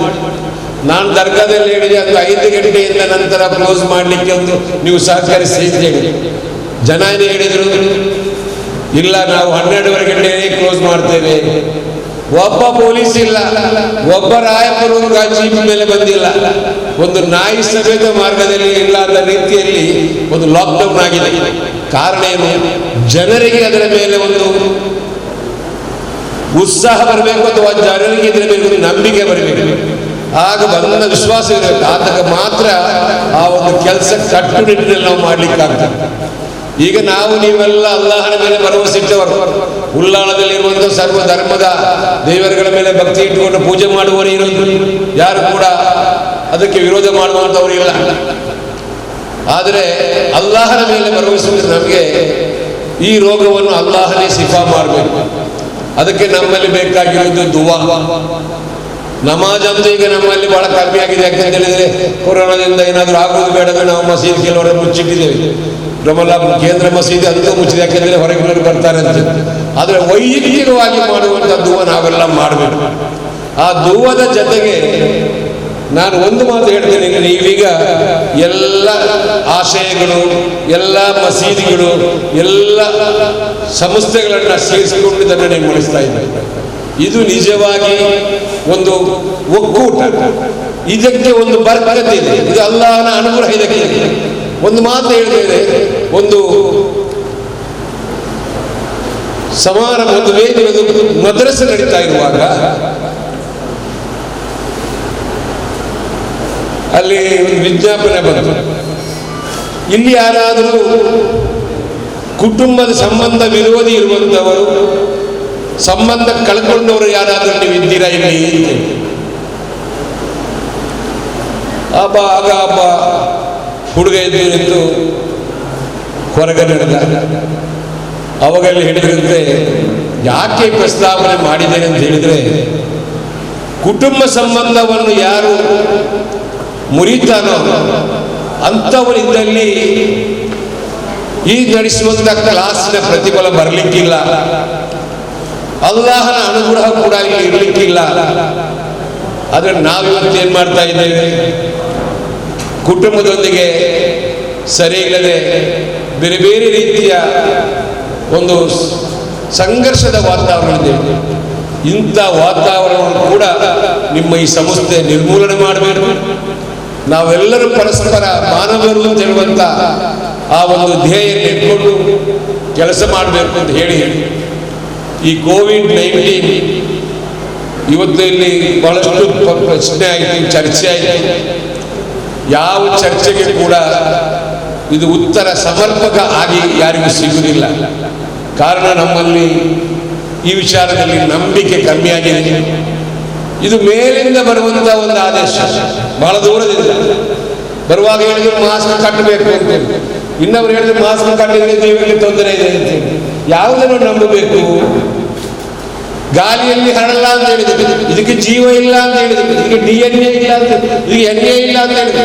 ಈಗೆಲ್ಲ ಉಂಟು, ಮೊಗದೊಮ್ಮೆ ನೋಡ್ತಾ ಇದ್ದೇವೆ ಅಂತ ಹೇಳ್ತಾ ಇದ್ದಾರೆ. ಯಾವುದೇ ಇದ್ರೂ ಇಲ್ಲದಿದ್ರೂ ಕೂಡ ಎಲ್ಲರೂ ಹೇಳಿದಾಗೆ ಇರುವಂಥದ್ದು ನಮ್ಮ ಹೊರಸೂಸುವಂಥ, ಬಾಯಿಂದ ಬರುವಂಥ, ಸೀನುವಂಥ ಸಂದರ್ಭ ಇರುವಂಥ ಏನಾದರೂ ನೀರಿನ ಅಂಶ ಮತ್ತೊಬ್ಬರ ಬಾಯಿಗೆ ಹೋಗದಾಗೆ ಅಂತರ ಕಾಪಾಡಬೇಕು ಅಂತದ್ದು ಇದಕ್ಕೆ ಮೂಲ ಮದ್ದು ಅಂತ ಹೇಳುವಂಥದ್ದು ನಾವು ನೀವೆಲ್ಲ ಈಗ ಒಪ್ಕೊಳ್ಬೇಕಾಗಿದೆ.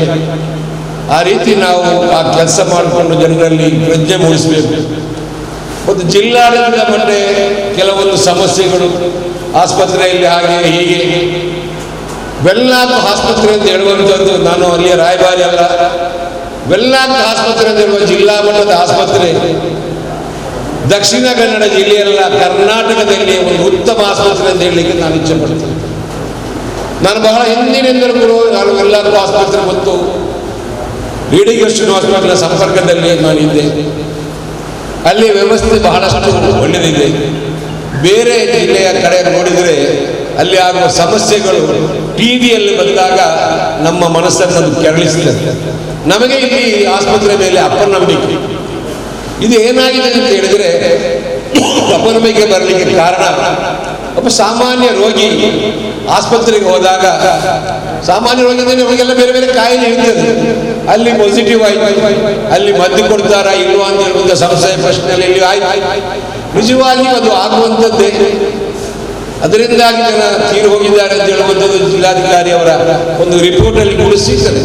ಅದೆಲ್ಲಕ್ಕೆಲ್ಲ ನಾವು ಚರ್ಚೆ ಮಾಡದೆ ಅದು ಏನು ಆ ರೀತಿ ಅದನ್ನು ಮುಂದಕ್ಕೆ ಹೋಗದ ಹಾಗೆ ತಡೆಗಟ್ಟುವಂಥ ಕೆಲಸ ನಮ್ಮೂರ ದನಿಯವರು ಮಾಡುವಂಥದ್ದು, ಮುನ್ಸಿಪಾಲಿಟಿಯವರು ಮಾಡುವಂಥ ಕೆಲಸ.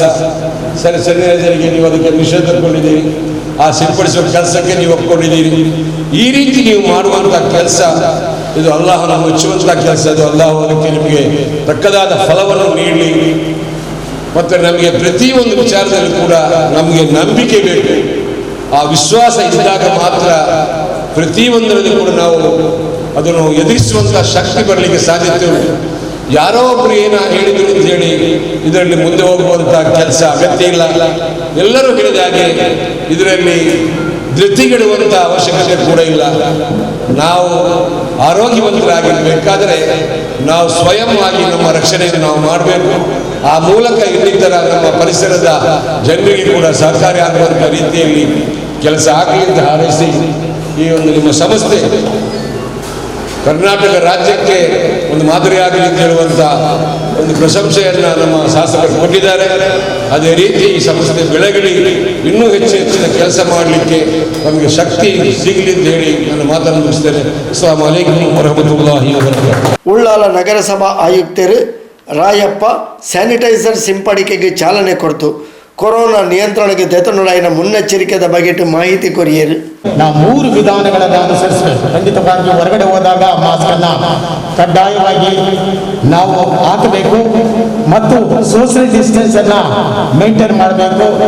ನಮಗೆ ಕೆಮ್ಮು ಬಂದಾಗ ಕರವಸ್ತ್ರಗಳನ್ನು ಇಟ್ಕೊಂಡೇ ಕೆಮ್ಮಬೇಕು. ಯಾವುದೇ ಕಾರಣಕ್ಕೂ ನಮ್ಮಿಂದ ಬೇರೆಯವರಿಗೆ ತೊಂದರೆ ಆಗದಿದ್ದಾಗೆ ಅದನ್ನು ಅನುಸರಿಸಿದ್ರೆ ಮಾತ್ರ ಖಂಡಿತವಾಗಿ ಕೊರೋನಾ ಇದನ್ನು ದೂರ ಮಾಡಲಿಕ್ಕೆ ಸಾಧ್ಯ. ಈ ನಿಯಮಗಳನ್ನು ಕಡ್ಡಾಯವಾಗಿ ನಮ್ಮ ಮನೆಯಲ್ಲಿ ನಮ್ಮ ಮಕ್ಕಳಿಗೆ ಎಲ್ಲರೂ ಪಾಲನೆ ಮಾಡಿದರೆ ಖಂಡಿತವಾಗಿಯೂ ಇದನ್ನು ಆದಷ್ಟು ದೂರ ಇಡಲಿಕ್ಕೆ ಸಾಧ್ಯ ಆಗ್ತದೆ. ಮತ್ತೆ ನಮ್ಮ ಮನೆಯಲ್ಲಿರುವಂಥ ಹಿರಿಯರನ್ನ ನಾವು ಈಗ ಉದಾಹರಣೆ ಡಾಕ್ಟರ್ ಹೇಳಿದ್ರೆ, ನಾನು ಈಗ ಬರ್ತಾ ಇದ್ದೆ, 3 ಜನ ಬೈಕಲ್ಲಿ ಹೋಗ್ತಾ ಇದ್ದಾರೆ, ಮಾಸ್ಕ್ ಇಲ್ಲ ಏನಿಲ್ಲ, ಹುಡುಗರು. ಇಂಥ ಹುಡುಗರಿಗೆ ನೀವು ನಿಮ್ಮ ಮನೆ ಹಿರಿಯರು ಖಂಡಿತವಾಗಿ ಎಚ್ಚರಿಕೆ ಕೊಡಬೇಕು ಇವರಿಗೆ. ಯಾಕಂದ್ರೆ ಮಕ್ಕಳನ್ನ ಹೊರಗಡೆ ಯಾವುದೇ ಕಾರಣಕ್ಕೆ ಕಳಿಸಬಾರ್ದು. ಶಾಲೆ ರಜೆ ಇದೆ, ಸುಮ್ಮನೆ ಬೈಕಲ್ಲಿ 3-4 ಜನ ಸುತ್ತಾಡ್ತಾ ಇದ್ದಾರೆ, ಡೈಲಿ ನೋಡ್ತಾ ಇದ್ದಾರೆ, ಮಾಸ್ಕ್ ಇಲ್ಲ, ಏನು ಎದುರುದೇ ಇಲ್ಲ ಮಕ್ಕಳು. ಅಂತ ಪರಿಸ್ಥಿತಿ ನೀವು ಅಂತ ಮಕ್ಕಳಿಗೆ ನೀವು ಖಂಡಿತವಾಗಿ ತಿಳುವಳಿಕೆ ಹೇಳಿ, ಸ್ವಲ್ಪ ಜಾಗೃತಿ ಮೂಡಿಸಿ ಮಕ್ಕಳಿಗೆ. ದಯಮಾಡಿ ನಿಮ್ಮ ಮಕ್ಕಳು ನಮ್ಮ ಮಕ್ಕಳಿದ್ದಾಗೆ, ನಾವು ಆ ಥರ ತಿಳ್ಕೊಳ್ಳಿಲ್ಲ, ನಿಮ್ಮ ಮಕ್ಕಳು ನಮ್ಮ ಮಕ್ಕಳಿದ್ದಾಗೆ ಎಚ್ಚರಿಕೆ ಕೊಡಿ. ನಾನು ಇವತ್ತು ಬೆಳಿಗ್ಗೆ ಸಹ ನಾನು ಉಳ್ಳಾಳದಲ್ಲಿ ರೌಂಡ್ ಹಾಕುವಾಗ ಬರೇ ಮಕ್ಕಳು 3 ಜನ ಬೈಕಲ್ಲಿ ಬರ್ತಾರೆ, ಮಾಸ್ಕ್ ಇಲ್ಲ ಏನಿಲ್ಲ. ದಯಮಾಡಿ ತಾವು ಅದರ ಬಗ್ಗೆ ಒಂದು ಚಿಂತನೆ ಮಾಡಿ ಮಕ್ಕಳಿಗೆ ತಿಳುವಳಿಕೆ ಹೇಳಿ. ದಯಮಾಡಿ ಹೋಗ್ಬೇಡಿ, ಅವಶ್ಯಕತೆ ಇದ್ರೆ ಮಾತ್ರ ಮಾಸ್ಕ್ ಹಾಕೊಂಡು ಭೇಟಿಗೆ ಹೋಗ್ಬೇಕು, ಇಲ್ಲಿದ್ರೆ ಹೋಗ್ಬಾರ್ದು. ಮಕ್ಕಳನ್ನು ಕಳಿಸಬೇಡಿ.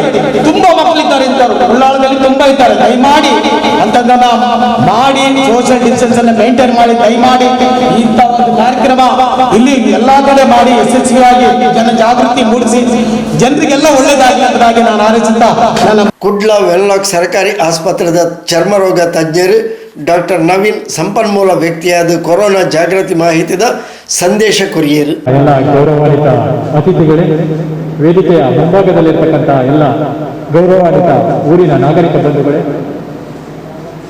ಇವತ್ತು ನಾವು ನೀವೆಲ್ಲ ಗೊತ್ತಿರುವ ಹಾಗೆ ಕೋವಿಡ್-19 ಕೊರೋನಾ ಎಂಬ ಒಂದು ಕಾಯಿಲೆಯ ಒಂದು ಮಹಾ ಪಿಡುಗನ್ನ ಎದುರಿಸ್ತಾ ಇದ್ದೀವಿ. ಇವತ್ತು ನಿಮಗೆಲ್ಲ ಗೊತ್ತಿರುವ ಹಾಗೆ ಕೊರೋನಾ ಒಂದು ವೈರಸ್ ಇಂದ ಬರುತ್ತೆ. ವೈರಸ್ ನಮ್ಮ ದೇಹವನ್ನು ಪ್ರವೇಶಿಸಿ ನಮಗೆ ಕಾಯಿಲೆಯ ಲಕ್ಷಣಗಳನ್ನು ತರುತ್ತೆ.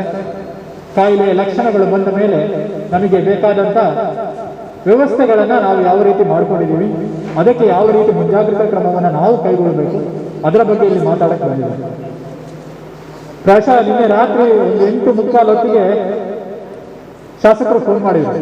ನನಗೆ ಅಷ್ಟರವರೆಗೆ ಇಲ್ಲೇ ವಿಷಯ ಗೊತ್ತಿಲ್ಲ. ಪ್ರಾಯಶಃ ಅವರಿಂದ ನಾನು ಇಲ್ಲಿ ಉಳ್ಳಾಳದಲ್ಲೇ ಸುಮಾರು 4.5 ವರ್ಷಗಳ ಕಾಲ ಪ್ರಾಥಮಿಕ ಆರೋಗ್ಯ ಕೇಂದ್ರದಲ್ಲಿ ವೈದ್ಯಾಧಿಕಾರಿಯಾಗಿ ಸೇವೆಯನ್ನು ಸಲ್ಲಿಸಿದವರು. ಪ್ರಾಯಶಃ ಎಲ್ಲರಿಗೂ ಗೊತ್ತಿರ್ಲಿಕ್ಕಿಲ್ಲ, ಕೆಲವರು ಸ್ಟೇಜಲ್ಲಿ ಇದ್ದವರಿಗೆ ಕೆಲವರಿಗೆ ಗೊತ್ತಿರ್ಬೋದು. ಆವಾಗಲೂ ಅವರ ಬಾಂಧವ್ಯ ಚೆನ್ನಾಗಿತ್ತು. ಸೊ ಅವರ ಒಂದು ಕೋರಿಕೆಗೆ ಕೇಳ್ಕೊಂಡಾಗ ನನಗೂ ಬರೋಕ್ಕಾಗಲ್ಲ ಅಂತ ಹೇಳಕ್ಕಾಗಿಲ್ಲ. ಮೊನ್ನೆ ಒಂದು ಪ್ರೋಗ್ರಾಮ್ಗೆ ಬಜಾಲಿಗೆ ಬರೋಕ್ಕೆ ಹೇಳಿದ್ರು. ಅನಿವಾರ್ಯ ಕಾರಣಕ್ಕಾಗಿ ಮನೆಗೆ ಹೋಗ್ಬೇಕು ಅಂದ್ಕೊಂಡಿದ್ದೆ. ಅವತ್ತೇ ಒಂದು ಡೆಡ್ ಬಾಡಿ ಆಯಿತು, ಅದಕ್ಕೆ ಕೆಲಸ ಕೊಟ್ಟರು. ನನಗೆ ಮನೆಗೆ 5 ತಿಂಗಳಿಗೆ ನಾನು ಮನೆಗೆ ಹೋಗಿಲ್ಲ, ಇಲ್ಲೇ ಮಂಗಳೂರಲ್ಲೇ ಇಟ್ಕೊಂಡು ಎಲ್ಲ ಕೆಲಸ ಮಾಡ್ತಾ ಇದ್ದೆ. ಇವತ್ತು ಬೆಳಿಗ್ಗೆ ಒಂದು ಕಾರ್ಯಕ್ರಮ ಇತ್ತು ಪಡೀಲಲ್ಲಿ. ಆ ಕಾರ್ಯಕ್ರಮ ಮುಗಿಸಿ ಮತ್ತೆ ಆಸ್ಪತ್ರೆಗೆ ಹೋಗಿ ಕೆಲವೊಂದು ಪೇಷಂಟನ್ನು ನೋಡಿ ಮತ್ತೆ ವಾಪಸ್ ಬಂದು ಇಲ್ಲಿ ನಿಂತಿದ್ದೀನಿ. ಉದ್ದೇಶ ಇಷ್ಟೇ, ಜನರಿಗೆ ಜನಜಾಗೃತಿ ಮೂಡಿಸಬೇಕು, ಕೊರೋನಾದಿಂದ ಆಗುವಂತ ಅಪಾಯವನ್ನು ತಡೆಗಟ್ಟಬೇಕು ಅಂತ ನೀವೆಲ್ಲೇ ಕರೆದ್ರು ಕೂಡ ನಾನು ಬರ್ತಾ ಇದ್ದೀನಿ. ಏನಕ್ಕೆ ಇದು ಮುಖ್ಯ ಅಂತ ಹೇಳಿದ್ರೆ, ನಾವು ನಮ್ಮ ಸ್ವಯಾರ್ಜಿತ ಅಥವಾ ಸ್ವಯಂ ಮಾಡುವ ಕೆಲವೊಂದು ತಪ್ಪು ಕಾರ್ಯಗಳಿಂದ ನಮಗೆ ಈ ತೊಂದರೆಗಳು ಆಗ್ತಾ ಇದ್ದಾವೆ. ದಯವಿಟ್ಟು ಎಲ್ಲರಿಗೊಂದು ವಿನಂತಿ, ಮಾಸ್ಕ್ ಮೂಗಿನ ಮೇಲೆ ಇರಬೇಕು. ನಾನು ಅಷ್ಟು ಹೇಳಿದ್ರೆ ಕೆಲವರಿಗೆ ಗೊತ್ತಾಯ್ತಾರಪ್ಪ ಮಾಸ್ಕ್ ಮೇಲೆ ಹೇಳಿದ್ರು. ಯಾಕೆ ನಾನು ಹೋದಾಗ ಫಸ್ಟ್ಗೆ ಹೇಳಿದೆ, ನಾವು ಇವತ್ತು ಏನಕ್ಕೆ ಸೇರಿದೀವಿ, ಜನಜಾಗೃತಿ ಮೂಡಿಸೋಕೆ. ಜನಜಾಗೃತಿ ಮೂಡಿಸೋ ಮೊದಲು ನಮ್ಮಲ್ಲಿ ಜಾಗೃತಿಯನ್ನು ಮೂಡಿಸ್ಕೊಳ್ಳೋಣ. ನಮ್ಮಲ್ಲಿ ಜಾಗೃತಿಯನ್ನು ಮೂಡಿಸ್ಕೋಬೇಕಾದ್ರೆ ನಮಗೆ ಕೆಲವೊಂದು ವಿಷಯಗಳ ಅರಿವು ಇರಬೇಕು. ಕೊರೋನಾ ಅನ್ನೊಂದು ವೈರಸ್ ನಮ್ಮ ದೇಹವನ್ನು ಪ್ರವೇಶ ಮಾಡುವುದು ಹೇಗೆ ಅಂತ ಹೇಳಿದ್ರೆ, ನಾವು ಕೆಮ್ಮಿದಾಗ ಅಥವಾ ಸೀನಿದಾಗ, ಅಂದ್ರೆ ಸೋಂಕಿತ ವ್ಯಕ್ತಿ ಕೆಮ್ಮಿದಾಗ ಅಥವಾ ಸೀನಿದಾಗ ಹೊರಗಡೆ ಏನು ನೀರಿನ ಗುಳ್ಳೆಗಳು ಬರ್ತವೆ. ಆ ನೀರಿನ ಗುಳ್ಳೆಯಲ್ಲಿರ್ತಕ್ಕಂಥ ವೈರಸ್ ನಮ್ಮ ಮೂಗು, ಬಾಯಿ ಅಥವಾ ಕಣ್ಣಿನ ಮೂಲಕ ಪ್ರವೇಶ ಮಾಡಿ ನಮಗೆ ಕಾಯಿಲೆ ಲಕ್ಷಣ ತರುವಂಥದ್ದು. ಸೊ 3 ರೂಟ್ ಇರೋದು. ಅದನ್ನು ನಾವು ಮೌತ್, ಐ, ನೋಸ್ ಅಥವಾ ಮೆನ್ ಅಂತ ಹೇಳ್ತೀವಿ. ಮೆನ್ ಅಂದ್ರೆ ಗಂಡಸರು, ಗಂಡಸರು ಅಲ್ಲ, ಮೌತ್, ನೋಸ್ ಅಂಡ್ ಐಸ್. ಇದು 3 ರೂಟ್ ಮೂಲಕ ಮಾತ್ರ ನಮಗೆ ಬರುವಂಥದ್ದು. ಇದನ್ನ 3 ನೀವು ಕ್ಯಾರ್ ತಗೊಂಡ್ರೆ ನಿಮಗೆ ಕಾಯಿಲೆ ಬರುವಂತ ಸಾಧ್ಯತೆಗಳು ಕಡಿಮೆ. ಸೊ ಎರಡನೇದು ಇರೋದು ಸೋಷಿಯಲ್ ಡಿಸ್ಟೆನ್ಸಿಂಗ್. ಯಾಕೆ ಸೋಷಿಯಲ್ ಡಿಸ್ಟೆನ್ಸಿಂಗ್ ಅನ್ನು ಒತ್ತಿ ಹೇಳ್ತೀವಿ ಅಂತ ಹೇಳಿದ್ರೆ, ಒಬ್ಬರಿಂದ ಇನ್ನೊಬ್ಬ ವ್ಯಕ್ತಿಗೆ ಇರುವಂತ ಅಂತರ ಮಿನಿಮಮ್ 1 ಮೀಟರ್ ಜಾಸ್ತಿ ಇರಬೇಕು ಅಂತ ಯಾಕೆ ಹೇಳ್ತೀವಿ ಅಂತ ಹೇಳಿದ್ರೆ, ಕೆಮ್ಮಿದಾಗ ಸೀನಿದಾಗ ಬರುವಂತ ನೀರಿನ ಗುಳ್ಳೆಗಳು ಮ್ಯಾಕ್ಸಿಮಮ್ ಅಂದ್ರೆ ಅಷ್ಟೇ ದೂರ ಹೋಗೋದು, ಅದಕ್ಕಿಂತ ದೂರ ಹೋಗ್ಲಿಕ್ಕೆ ಆಗುದಿಲ್ಲ. ಸೊ ನಾವು ಇನ್ನೊಬ್ಬರಿಂದ ದೂರ 1 ಮೀಟರ್ ಅಷ್ಟು ದೂರ ಇದ್ರೆ ಅವನು ಒಂದು ವೇಳೆ ಕೆಮ್ಮಿದ್ರು ಸೀನಿದ್ರು ಕೂಡ ಅವನಿಂದ ಬರುವಂತ ನಮಗೆ ತಾಗ್ತದೆ. ಮೂರನೇದು ಕೈಯ ಸ್ವಚ್ಛತೆ, ಸ್ಯಾನಿಟೈಸೇಷನ್. ಸ್ಯಾನಿಟೈಸರ್ ಮಾಡಿಕೊಂಡು ಕೈಯನ್ನ ಸ್ವಚ್ಛವಾಗಿರ್ತೀವಿ. ಯಾಕಂತ ಹೇಳಿದ್ರೆ ನಾವು ಎಲ್ಲದರಲ್ಲಿ ಮುಟ್ತೀವಿ, ಅಲ್ಲಿ ಯಾರೋ ಬಂದು ಕೆಮ್ಮಿರ್ತಾನೆ, ಅಲ್ಲಿ ಯಾರೋ ಬಂದು ಸೀನಿರ್ತಾನೆ, ಅಲ್ಲಿ ಆ ರೋಗಾಣು ಇರುವಂತ ಸಾಧ್ಯತೆ ಇರುತ್ತೆ. ನಾವು ಅದನ್ನು ಮುಟ್ಟಿ ನಮ್ಮ ಅರಿವಿಲ್ಲದೆ ನಾವು ಕಣ್ಣು ಮೂಗು ಬಾಯಿಯನ್ನು ಮುಟ್ಟಿರ್ತೀವಿ, ಅದು ನಮಗೆ ದೇಹವನ್ನು ಪ್ರವೇಶ ಮಾಡುತ್ತೆ. ಈ 3 ರೂಟ್ ಅಲ್ಲದೆ ಬೇರೆ ಯಾವುದರಿಂದ ಕೂಡ ನಮಗೆ ಬರುವಂತ ಸಾಧ್ಯತೆಗಳು ಇಲ್ಲ. ಸದ್ಯದ ಮಟ್ಟಿಗೆ ಹೇಳುವುದಾದ್ರೆ ಇಲ್ಲ. ಮುಂದಕ್ಕೆ ಇದ್ರ ಬಗ್ಗೆ ಇನ್ನೂ ಸ್ಟಡಿ ಆಗಬೇಕಾದ್ರೆ ಗೊತ್ತಾಗೋದು ಬೇರೆ ರೂಟ್ಗಳಿಂದ ಬರ್ಬೋದಾ. ಬಟ್ ಸದ್ಯದ ಮಟ್ಟಿಗೆ ಇವಿಷ್ಟೇ ಇರುವ ಕಾರಣ ಇವಿಷ್ಟರ ಬಗ್ಗೆ ನಾವು ಕಾಳಜಿ ವಹಿಸುವುದು ಅವಶ್ಯಕ. ಏನು ಇದೆಲ್ಲ ಮಾಡಿದ್ರು ಕೂಡ ಬರುವಂತಹ ಸಾಧ್ಯತೆಗಳು ತುಂಬಾ ಕಡಿಮೆ. ಬಟ್ ಒಂದ್ ವೇಳೆ ಬಂದ್ರೆ ರೋಗದ ಲಕ್ಷಣಗಳು ಸಹ ಕಾಣಸಿಗುತ್ತೆ. ಆದ್ರೆ ಇಲ್ಲಿ ಸಮಸ್ಯೆ ಏನಾಗುವುದು ಅಂತ ಹೇಳಿದ್ರೆ, ಕೊರೋನಾದಲ್ಲಿ ಸುಮಾರು 80-85% ಜನಗಳಿಗೆ ಕೊರೋನಾದಲ್ಲಿ ಕಾಯಿಲೆ ಲಕ್ಷಣಗಳು ಕಾಣುವುದಿಲ್ಲ. ಕಾಯಿಲೆಯ ಲಕ್ಷಣಗಳು ಕಾಣುವುದಿಲ್ಲ. ಅವರನ್ನು ನಾವು ಎಸಿಂಟಮ್ಯಾಟಿಕ್ ಕೊರೋನಾ ಪಾಸಿಟಿವ್ ಪೇಷಂಟ್ಸ್ ಅಂತ ಹೇಳ್ತೀವಿ. ಎಸಿಂಟಮ್ಯಾಟಿಕ್ ಅಂದ್ರೆ ಕಾಯಿಲೆ ಲಕ್ಷಣ. ಈ ಕಾಯಿಲೆ ಲಕ್ಷಣ ಇರುವವರು ಹೆಂಗಿರ್ತಾರೆ, ಅವ್ರಿಗೇನಿರುತ್ತೆ ಅಂತ ಹೇಳಿದ್ರೆ, ಶೀತ, ಕೆಮ್ಮು, ನೆಗಡಿ, ಜ್ವರ, ಗಂಟಲು ಕೆರೆತ, ಬೇದಿ, ವಾಸನೆಯ ಗ್ರಹಿಸುವಿಕೆ ಕಡಿಮೆ ಆಗುವುದು ಅಥವಾ ಟೇಸ್ಟ್ ಆಸ್ವಾದನೆ ಕಡಿಮೆ ಆಗುವುದು. ಈ ರೀತಿಯ ಲಕ್ಷಣಗಳು ಸಾಮಾನ್ಯವಾಗಿ ಕೊರೋನಾ ರೋಗಿಯಲ್ಲಿ ನಾವು ಕಾಣುತ್ತೀವಿ. ಆಮೇಲೆ ಇರುವಂಥದ್ದು, ಇದು ಸ್ವಲ್ಪ ಜಾಸ್ತಿ ಆದಾಗ ಇರೋದು ದಮ್ಮು ಕಟ್ಟುವುದು ಅಥವಾ ಬ್ರೆತ್ಲೆಸ್ನೆಸ್ ಅಂತ. ದಮ್ಮು ಕಟ್ಟುವುದು ಇದು ಇನ್ನೊಂದು ಕಾಯಿಲೆಯ ಲಕ್ಷಣ. ಯಾವುದೇ ಒಬ್ಬ ವ್ಯಕ್ತಿಯನ್ನ ದಮ್ಮು ಕಟ್ಟುವವರೆಗೆ ನಾವು ಕಾಯಿಸಬಾರ್ದು. ವ್ಯಕ್ತಿಯನ್ನ ದಮ್ಮು ಕಟ್ಟಿಸುವವರೆಗೆ ನಾವು ಕಾಯಿಸಬಾರ್ದು. ಅದಕ್ಕಿಂತ ಮೊದಲೇ ಆಸ್ಪತ್ರೆಗೆ ಹೋಗಿ ತಪಾಸಣೆಯನ್ನ ಮಾಡಬಾರ್ದು. ಸೊ ತಪಾಸಣೆ ಹೇಗೆ ಸಾಧ್ಯ? ಈಗ ಲಕ್ಷಣ ಇದ್ರೆ ಡಾಕ್ಟರ್ ಹತ್ರ ಬರ್ತೀರಾ, ಲಕ್ಷಣ ಇರ್ಲಿಲ್ಲ ಅಂದ್ರೆ ನೀವು ಬರಕ್ಕಾಗೋದಿಲ್ಲ, ಯಾರಿಗೂ ಗೊತ್ತಿರೋದಿಲ್ಲ. ಲಕ್ಷಣ ಇದ್ರೆ ಡಾಕ್ಟರ್ ಬರ್ತೀರಾ, ಡಾಕ್ಟರ್ ಹತ್ರ ಬಂದ್ಮೇಲೆ ಡಾಕ್ಟರ್ ನೋಡ್ಬಿಟ್ಟು ನಿಮಗೆ ತಪಾಸಣೆ ಮಾಡ್ಬೇಕು ಅಂತ ಹೇಳ್ತಾರೆ. ತಪಾಸಣೆ ಹೇಗೆ ಮಾಡ್ತೀವಿ ಅಂತ ಹೇಳಿದ್ರೆ, ಗಂಟಲ ದ್ರವವನ್ನು ತೆಗೆದು ತಪಾಸಣೆ ಮಾಡ್ತೀವಿ. ಗಂಟಲ ದ್ರವ ಮತ್ತು ಮೂಗಿನ ಒಳಗೆ ನೇಸೋಫೆರಿಂಜಿಯಲ್ ಅಂತೀವಿ, ಅದನ್ನ ದ್ರವವನ್ನು ತೆಗೆದು ತಪಾಸಣೆ ಮಾಡಿದಾಗ ನಿಮಗೆ ಕೊರೋನಾ ಅನ್ನುವ ಕಾಯಿಲೆ ಇದೆಯಾ ಇಲ್ವಾ ಅನ್ನೋದು ಗೊತ್ತಾಗುತ್ತೆ. Positive or negative. ಪಾಸಿಟಿವ್ ಅಂದ್ರೆ ಕಾಯಿಲೆ ಇದೆ ಅಂತ, ನೆಗೆಟಿವ್ ಅಂದ್ರೆ ಕಾಯಿಲೆ ಇಲ್ಲ. ನೆಗೆಟಿವ್ ಬಂದ ಕೂಡಲೇ ನಾಡಿಗೆಲ್ಲ ಮುಗೀತು ಮತ್ತೆ ಮಾಸ್ಕ್ ಕಿತ್ತಾಡಿ ಇಲ್ಲ, ನಿಮಗೆ ಯಾವಾಗಲೂ ಪಾಸಿಟಿವ್ ಮತ್ತೆ ಬರ್ಬೋದು. ಸೊ ಇದೀರಲ್ಲ ಮಾಸ್ಕು ಇದು ನಾವು ಸೋಷಿಯಲ್ ಡಿಸ್ಟೆನ್ಸಿಂಗ್ ಇನ್ನು ವರ್ಷಾನುಗಟ್ಟಲೆ ಹಂಗೆ ನಡೆಯುವಂತೆ, ಅದನ್ನು ನಾವು ಕೇರ್ಲೆಸ್ನೆಸ್ ಮಾಡುವಂಗೆ ಇಲ್ಲ. ಸೊ ಏನ್ ಮಾಡ್ಬೇಕು ಅಂತ ಹೇಳಿದ್ರೆ, ಲಕ್ಷಣಗಳು ಬಂದ ನಂತರ ಪಾಸಿಟಿವ್ ಬಂದ್ರೆ ನಮ್ಮಲ್ಲಿ ಇವಾಗ 2 ಆಪ್ಷನ್ ಇದೆ, ಹೋಮ್ ಐಸೋಲೇಷನ್ ಮತ್ತೊಂದು ಹಾಸ್ಪಿಟಲೈಸೇಷನ್. ಹೋಮ್ ಐಸೋಲೇಷನ್ ಮತ್ತೆ ಹಾಸ್ಪಿಟಲೈಸೇಷನ್. ಕೆಲವರಿಗೆ ಮನೆಯಲ್ಲಿ ಹೋಮ್ ಐಸೋಲೇಷನ್ಗೆ ಕಂಡೀಷನ್ಸ್ಗಳಿದಾವೆ, ಅದು ಇದ್ರೆ ಅವ್ರ ಮನೆಯಲ್ಲೇ ಇರಬಹುದು. ಆ ಕಂಡೀಷನ್ ಅವರಲ್ಲಿ ಫುಲ್ಫಿಲ್ ಆಗುದಿಲ್ಲ ಅಂದ್ರೆ ಅವರು ಆಸ್ಪತ್ರೆಗೆ ಹೋಗಿ, ಆಸ್ಪತ್ರೆಯಲ್ಲೂ ಕೂಡ 3 ವಿಧಗಳಿದಾವೆ. ಕೋವಿಡ್ ಕೇರ್ ಸೆಂಟರ್ ಅಂತೀವಿ. ಕೋವಿಡ್ ಕೇರ್ ಸೆಂಟರ್ಗಳು ಅಂತ ಹೇಳಿದ್ರೆ ದೊಡ್ಡ ದೊಡ್ಡ ಆಸ್ಪತ್ರೆಗಳಲ್ಲ, ಅಥವಾ ಕೆಲವೊಂದು ಹಾಸ್ಟೆಲ್ ಅನ್ನ ಸಿಲೆಕ್ಟ್ ಮಾಡಿ ಅದನ್ನ ಕೋವಿಡ್ ಕೇರ್ ಸೆಂಟರ್ಗಳು. ಕೆಲವೊಂದು ಕಡೆ ಬೆಂಗಳೂರಲ್ಲೆಲ್ಲ ಕ್ರೀಡಾಂಗಣಗಳನ್ನ ಕೋವಿಡ್ ಕೇರ್ ಸೆಂಟರ್ ಅಂತ ಮಾಡಿದ್ದಾರೆ. ಸೊ ಕೋವಿಡ್ ಕೇರ್ ಸೆಂಟರ್ ಅನ್ನು ಮಿನಿಮಮ್ ಎಸಿಂಟಮ್ಯಾಟಿಕ್ ಅಥವಾ ಮೈಲ್ಡ್ಲಿ ಸಿಂಟಮ್ಯಾಟಿಕ್ ಇರುವವರಷ್ಟೇ ಅಲ್ಲಿ ಇರ್ತಾರೆ. ಎಸಿಂಟಮ್ಯಾಟಿಕ್ ಮನೆಯಲ್ಲಿ ಹೋಮ್ ಐಸೋಲೇಷನ್ ಮಾಡಕ್ಕೆ ವ್ಯವಸ್ಥೆ ಇಲ್ಲದವರು ಅಲ್ಲಿರ್ತಾರೆ. ಮತ್ತೆ ಮೈಲ್ಡ್ಲಿ ಸಿಂಟಮ್ಯಾಟಿಕ್ ಯಾರಿಗೆ ವ್ಯವಸ್ಥೆ ಮಾಡೋಕ್ಕಾಗೋದಿಲ್ಲ ಅವರು ಅಲ್ಲಿರ್ತಾರೆ. ಸ್ವಲ್ಪ ಜಾಸ್ತಿ ಸಿಂಟಮ್ಸ್ ಇರುವವರು ಅದಕ್ಕೆ ಸಂಬಂಧಪಟ್ಟ ತಾಲೂಕು ಆಸ್ಪತ್ರೆ ಇರ್ಬೋದು, ಅಂತ ಆಸ್ಪತ್ರೆಗಳಲ್ಲಿ ಇರ್ತಾರೆ. ಇನ್ನೂ ಜಾಸ್ತಿ ತೊಂದರೆ ಇರುವರು ನಮ್ಮಂತ ಡೆಡಿಕೇಟೆಡ್ ಕೋವಿಡ್ ಹಾಸ್ಪಿಟಲ್ ಅಂತೀವಿ, ವೆಲ್ಲಾಕ್ ಆಸ್ಪತ್ರೆ ನಮ್ಮ ದಕ್ಷಿಣ ಕನ್ನಡ ಜಿಲ್ಲೆಯಲ್ಲಿ. ಮತ್ತೆ ಕೆಲವೊಂದು ಪ್ರೈವೇಟ್ ಆಸ್ಪತ್ರೆಗಳಿದಾವೆ, ಅಲ್ಲೆಲ್ಲ ಹೋಗಿ ಚಿಕಿತ್ಸೆಯನ್ನ ಪಡ್ಕೋಬಹುದು. ಸೊ ಇಲ್ಲಿ ಏನಾಗುತ್ತೆ ಅಂತ ಹೇಳಿದ್ರೆ, ಹೋಮ್ ಐಸೋಲೇಷನ್ ಯಾರಿಗೆ ಬಿಡ್ತೀವಿ? ಹೋಮ್ ಐಸೋಲೇಷನ್ ಯಾರಿಗೆ ಬಿಡ್ತೀವಿ ಅಂತ ಹೇಳಿದ್ರೆ 10 ರಿಂದ 50 ವರ್ಷದ ಒಳಗಿನವರು ಮಾತ್ರ. 10 ವರ್ಷದ ಕೆಳಗಿನವರಿಗೆ ಮನೆಯಲ್ಲೇ ಇರುವ ಅವಕಾಶ ಇರುವುದಿಲ್ಲ. 60 ವರ್ಷದ ಮೇಲಿನವರಿಗೆ ಮನೆಯಲ್ಲೇ ಇರುವ ಅವಕಾಶ ಇರುವುದಿಲ್ಲ. 10 ವರ್ಷ ಮತ್ತು 40-50 ವರ್ಷದ ಒಳಗಿನವರಿಗೆ ಕೋಮಾರ್ಬಿಡಿಟಿ ಅಂದ್ರೆ ಬೇರೆ ಡಯಾಬಿಟಿಸ್, ಹೈಪರ್ ಟೆನ್ಷನ್ ಇಂತಹ ಕಾಯಿಲೆಗಳಿದ್ರೂ ಕೂಡ ಅವರಿಗೂ ಕೂಡ ಮನೆಯಲ್ಲಿ ಇರುವ ಅವಕಾಶ ಇರುವುದಿಲ್ಲ. ಅವರು ಆಸ್ಪತ್ರೆಯಲ್ಲೇ ಹೋಗಬೇಕಾಗುತ್ತೆ. ಜೊತೆಗೆ ಹೋಮ್ ಐಸೋಲೇಷನ್ಗೆ ಅವಕಾಶ ಮಾಡಿಕೊಡ್ಬೇಕು ಅಂತ ಹೇಳಿದ್ರೆ ಅವರಿಗೆ, ಆ ವ್ಯಕ್ತಿಗೆ ಅವರೇ ಯುಟಿಲೈಸ್ ಮಾಡುವಂತ ಟಾಯ್ಲೆಟ್ ಮತ್ತೆ ರೂಮ್ ಸಪರೇಟ್ ಆಗಿ ಇರಬೇಕಾಗುತ್ತೆ. ಅಲ್ಲಿ ಬೇರೆ ಯಾರು ಅದನ್ನ ನೆಕ್ಸ್ಟ್ 17 ದಿವಸ ಹೋಮ್ ಐಸೋಲೇಷನ್ ಅಂದ್ರೆ 17 ಡೇಸ್ ಸ್ಟ್ರಿಕ್ಟ್ ಆಗಿ ಮನೆಯಲ್ಲೇ ಇರಬೇಕು, ಮನೆಯಿಂದ ಹೊರಗಡೆ ಹೋಗುವಾಗೆ ಇಲ್ಲ. ಇಂಥ ವ್ಯವಸ್ಥೆಗಳಿದ್ರೆ ಮಾತ್ರ ಅವರಿಗೆ ಹೋಮ್ ಐಸೋಲೇಷನ್ ಮಾಡಕ್ಕೆ ಅವಶ್ಯಕ ಇದೆ. ಇಲ್ಲದಿದ್ರೆ ಅವರನ್ನ ನಾವು ಆಸ್ಪತ್ರೆಗೆ ಅಡ್ಮಿಟ್ ಮಾಡ್ಕೊಳ್ತೀವಿ ಅಥವಾ ಹಾಸ್ಟೆಲ್ಗೆ, ಅಂದ್ರೆ ಹಾಸ್ಪಿಟಲ್ ತರನೇ ಹಾಸ್ಟೆಲ್ ಅನ್ನು ನಾವು ಚೂಸ್ ಮಾಡ್ಕೊಂಡಿದ್ದೀವಿ, ಅಲ್ಲಿ ನಾವು ಅಡ್ಮಿಟ್ ಮಾಡ್ಕೊಂಡು ಅವರನ್ನ ನೋಡ್ತೀವಿ. ಇವಾಗ ಏನಂತ ಹೇಳಿದ್ರೆ ನಮ್ಮಲ್ಲಿ ಕೋವಿಡ್ ಪಾಸಿಟಿವ್ ಪೇಷಂಟ್ ಬಂದಿರತಕ್ಕಂಥ ವ್ಯಕ್ತಿಯ ಪ್ರೈಮರಿ ಕಾಂಟ್ಯಾಕ್ಟ್ಸ್ ಅಂತೀವಿ, ಮನೆಯಲ್ಲಿರುವವರು ಅಥವಾ ಬೇರೆಯವರು ಯಾರು ಅವರನ್ನು ಕಾಂಟ್ಯಾಕ್ಟ್ ಅಲ್ಲಿ ಇರ್ತಾರ ಅವರು ಸಿಂಪ್ಟಮ್ಯಾಟಿಕ್ ಇದ್ರೆ ಅವ್ರಿಗೆ ಇಮಿಡಿಯೇಟ್ ಟೆಸ್ಟ್ ಮಾಡೋದಿಲ್ಲ, ಸಿಂಪ್ಟಮ್ಯಾಟಿಕ್ ಇದ್ರೆ ಇಮಿಡಿಯೇಟ್ ಆಗಿ ಟೆಸ್ಟ್ ಮಾಡ್ತಾರೆ. ಸಿಂಪ್ಟಮ್ಯಾಟಿಕ್ ಇದ್ರೆ ಅವರನ್ನ ಮುಂದಿನ ಅವ್ರ 7-10 ದಿವಸದ ಒಳಗೆ ಟೆಸ್ಟ್ ಅನ್ನ ಮಾಡಲಾಗುತ್ತೆ. ದಯವಿಟ್ಟು ಮನೆಯಲ್ಲಿ ಒಂದು ಪಾಸಿಟಿವ್ ಬಂದ ಕೂಡಲೇ ಎಲ್ಲ ಬಂದು ಟೆಸ್ಟ್ ಮಾಡಿಕೊಳ್ಳೋ ಅವಶ್ಯಕತೆ ಇಲ್ಲ. ಸಿಂಪ್ಟಮ್ಸ್ ಇದ್ರೆ ಇಮಿಡಿಯೇಟ್ ಟೆಸ್ಟ್ ಮಾಡ್ತಾರೆ, ಸಿಂಪ್ಟಮ್ ಇಲ್ಲ ಅಂದ್ರೆ 7-10 ದಿವಸದೊಳಗೆ ಟೆಸ್ಟ್ ಮಾಡ್ತಾರೆ. ಯಾಕಂತ ಹೇಳಿದ್ರೆ ಒಂದೇ ದಿವಸ ಎಲ್ಲರೂ ಬಂದು ಟೆಸ್ಟ್ ಮಾಡಿಸ್ಕೊಂಡ್ಬಿಟ್ರೆ ಅಲ್ಲಿ ಕೇಸ್ ಲೋಡ್ ಲ್ಯಾಬ್ಗಳಲ್ಲಿ ಜಾಸ್ತಿ ಆಗುತ್ತೆ, ಸಮಸ್ಯೆಗಳಾಗುತ್ತೆ, ರಿಪೋರ್ಟ್ ಬರೋದು ಲೇಟ್ ಆಗುತ್ತೆ. ಆದ ಕಾರಣ ಒಂದಲ್ಲ ಎಲ್ಲರೂ ಬರೋದಲ್ಲ, ಯಾರಿಗೆ ಸಿಂಪ್ಟಮ್ಸ್ ಇದೆಯಾ ಅವರಿಗೆ ಮೊದಲ ಪ್ರಾಧಾನ್ಯತೆ, ಯಾರಿಗೆ ಸಿಂಪ್ಟಮ್ಸ್ ಇದೆಯೋ ಅವರಿಗೆ ನೆಕ್ಸ್ಟ್ ಪ್ರಾಧಾನ್ಯತೆಯನ್ನು ಕೊಡುವಂಥದ್ದು. ಸೊ ಇವಾಗ ಏನಾಗುತ್ತೆ ಅಂತ ಹೇಳಿದ್ರೆ ಟ್ರೀಟ್ಮೆಂಟ್ ಅಲ್ಲಿ ಇರುವಂತದ್ದು ಇಷ್ಟೇ. ಅವಾಗ ಒಂದು ಕಷಾಯ ಮಾಡಿಕೊಟ್ರು, ಕಷಾಯ ಇಲ್ಲಿ ಕೊಟ್ಟರು, ಬಂದವರಿಗೆಲ್ಲ ಕಷಾಯ ಕೊಡುವಂತ ವ್ಯವಸ್ಥೆ ಮಾಡಿ ಆಯುಷ್ ಅಲ್ಲಿ ಅಂದ್ರೆ ಆಯುರ್ವೇದಿಕ್ ಪದ್ಧತಿ ಪ್ರಕಾರ ರೋಗ ನಿರೋಧಕ ಶಕ್ತಿಯನ್ನ ಜಾಸ್ತಿ ಮಾಡಕ್ಕೆ ಕೆಲವೊಂದು ವ್ಯವಸ್ಥೆಗಳನ್ನ ಅವ್ರು ಮಾಡಿಕೊಟ್ಟಿದ್ದಾರೆ, ಅದನ್ನ ಮಾಡುವಂಥದ್ದು ಮಾಡಬಹುದು. ಜೊತೆಗೆ ರೋಗ ನಿರೋಧಕ ಶಕ್ತಿಯನ್ನು ಉತ್ತೇಜನೆ ಮಾಡುವಂಥದ್ದು. ರೋಗ ಬಂದ ನಂತರ ತಗೋಬಹುದು, ಏನು ಆಗಿಲ್ಲ, ರೋಗ ಬಂದ ನಂತರ ತಗೋಬಹುದು. ಯಾಕಂತ ಹೇಳಿದ್ರೆ ಮೈಲ್ಡ್ಲಿ ಸಿಂಪ್ಟಮ್ಯಾಟಿಕ್ಸ್ಗೆ ನಾವು ಕೊಡುವುದು ಅದನ್ನೇ, ವಿಟಮಿನ್ ಸಿ ಮತ್ತು ಜಿಂಕೆ ಕೊಡೋದು. ಅಲ್ಲಿ ಏನು ನಿಮಗೆ ಬೇರೆ ವಿಶೇಷವಾದ ಮದ್ದು ಔಷಧಿ ತಂದು ಕೊಡುವುದಿಲ್ಲ. ಯಾರಿಗೆ ತುಂಬಾ ಪ್ರಾಬ್ಲಮ್ ಇರುತ್ತೆ, ದಮ್ಮು ಕಟ್ಟೋದೆಲ್ಲ ಪ್ರಾಬ್ಲಮ್, ಅದಕ್ಕೆ ಸಂಬಂಧಪಟ್ಟ ಔಷಧಿ ಕೊಡ್ತೀವಿ. ಕೊರೋನಾಕ್ಕೆ ಅದರದೇ ಆದ ಔಷಧಿ ಏನೂ ಇಲ್ಲ. ಇವಾಗ ಹೊಸ ಟ್ಯಾಬ್ಲೆಟ್ಸ್ ಬಂದಿದ್ದಾವೆ, ಫೆಮಿರಾವಿರ್ ಇರ್ಬೋದು, ರಿಡೆಮ್ಸಿವಿರ್ ಇರ್ಬೋದು, ಇಂಜೆಕ್ಷನ್ಸ್ ಇರ್ಬೋದು, ಅದೆಲ್ಲ ಬಂದಿದ್ದಾವೆ. ಬಟ್ ಅದು ಇನ್ನೂ ಕೂಡ ಪ್ರೂವನ್ ಅಲ್ಲ, ಅಲ್ಲಿಂದ 100% ಆಗುತ್ತೆ ಅಂತ.